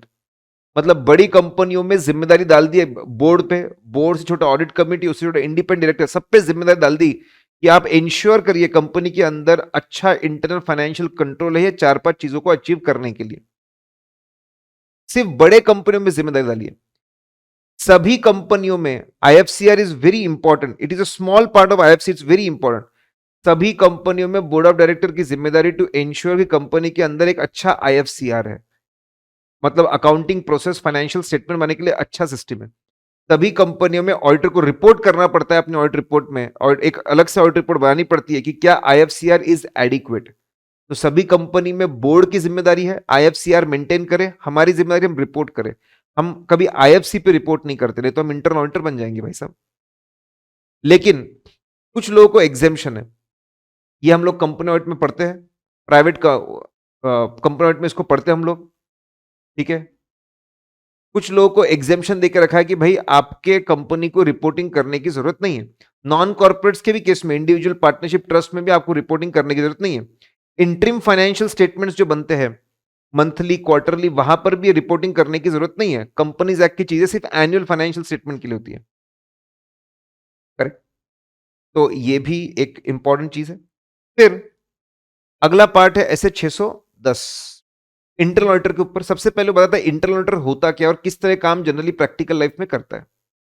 देखिए, लोग इंटरनल ऑडिटर को बुलाते हैं, अपॉइंट करते हैं, उनके बीच में चर्चा होती है, वो बताते हैं कि इंटरनल ऑडिटर क्या काम करे। लोग जनरली इंटरनल ऑडिटर से 3 तरह के काम करवाते हैं इंटरनल ऑडिट में, बुला करके कि भाई तू गवर्नेंस में मदद कर, कंपनी चलाने में मदद कर, या रिस्क मैनेजमेंट में, या इंटरनल कंट्रोल सिस्टम्स को चेक करने में। मेजरली इंटरनल कंट्रोल सिस्टम को चेक करने के लिए बुलाते हैं, यार तू गवर्नेंस में मदद कर दे। यहां पे वो बोलते हैं कि ये टॉप मैनेजमेंट है उसका परफॉर्मेंस चेक कर ले, कि वो लोग रेगुलरली मिल रहे हैं ना, प्रॉपर डिस्कशंस कर रहे हैं ना, अच्छे डिसीजंस ले रहे हैं ना, कंपनी को सही दिशा में लेके जा रहे हैं ना। फिर वो जो अपना काम है एथिकल वैल्यूज और प्रिंसिपल्स को फॉलो कर रहे हैं ना। कम्युनिकेशन, कंपनी के लोगों को टॉप टॉप जो है वो कम्युनिकेट कर रख रहे हैं ना, कि किस तरह के रिस्क कंपनी फेस करे, किस तरह के कंट्रोल्स है। एक अच्छा कम्युनिकेशन है ना टीसीडब्ल्यूजी मैनेजमेंट और ऑडिटर्स के बीच में। तो तू आ, हमको गवर्नेंस में मदद कर, हमारा परफॉर्मेंस इवैल्यूएट कर, हम एथिकली वैल्यूज के हिसाब से काम कर रहे हैं ना, हमारा कम्युनिकेशन अच्छा है ना। लोग इंटरनल ऑडिटर को बुलाकर उसको गवर्नेंस में मदद करने के लिए बोल सकते हैं कि please help us in governance of the company, decision making process, इन सब में तू हेल्प कर। रिस्क मैनेजमेंट मदद ले सकते हैं कि तू आ, ठीक है, कि भाई कंपनी रेगुलरली अपने कंपनी कंपनी रेगुलरली पता लगा रही है ना कि इतने अलग अलग तरह के रिस्क है, उसको असेस कर पा रहे ना कौन सा छोटा रिस्क है बड़ा रिस्क है, मिलने के बाद में अलग अलग रिस्क मिलने के बाद बराबर उसको रिस्पॉन्ड कर रहे हैं ना, रिस्क मैनेजमेंट में हेल्प करने के लिए बुला सकते हैं, उसको बोलते हैं help us in risk management system. खास करके अगर फ्रॉड की रिस्क है तो उसमें हमको मदद करो। तो governance people can internal auditor को अपॉइंट करके बोल सकते हैं गवर्नेंस में मदद कर, मुझे रिस्क मैनेजमेंट में मदद कर, या इंटरनल कंट्रोल्स को रिव्यू करके स्टडी करके उसकी वीकनेसेस निकालने में मदद कर और उसको कैसे हम ठीक करें। जैसे हमने बोला था कि 4 तरह के ऑब्जेक्टिव्स, बिल्कुल वैसे ही है। उसको बुला सकते हैं कि तू देख देख लॉ रेगुलेशन के कंप्लायंस के लेके सिस्टम्स बराबर है ना, कंपनी ने बराबर लिस्ट बना के रखी है ना कौन से लॉ रेगुलेशन इंपॉर्टेंट रिक्वायरमेंट्स है, टीम बना के रखी है ना, सिस्टम बना के रखी है ना, प्रोसेस बना के रखी है ना कि जो रेगुलर बेस पे उसका कंप्लायंस करे और प्रॉपर कंप्लायंस हो रहा है ना। तो लॉ से related internal control system check करने के लिए लोग बुला सकते हैं, ठीक है। सेफगार्डिंग, वो जो 4 ऑब्जेक्टिव थे, सेफगार्डिंग ऑफ एसेट्स, एसेट्स बराबर सेफगार्ड है उसके लिए बुला सकते हैं, उन्होंने लिखा नहीं लेकिन आप याद रख सकते वही। या फिर कोई भी इंटरनल किसी भी एरिया के internal control system, are they properly designed, are they operating effect, whether people understand them, are they operating effectively, कैसे उसको इंप्रूव कर सकते हैं उसके लिए। तो लॉ वाले सिस्टम्स बराबर काम कर रहे हैं ना, सेफगार्डिंग ऑफ एसेट्स वाले सिस्टम बराबर काम कर रहे हैं ना।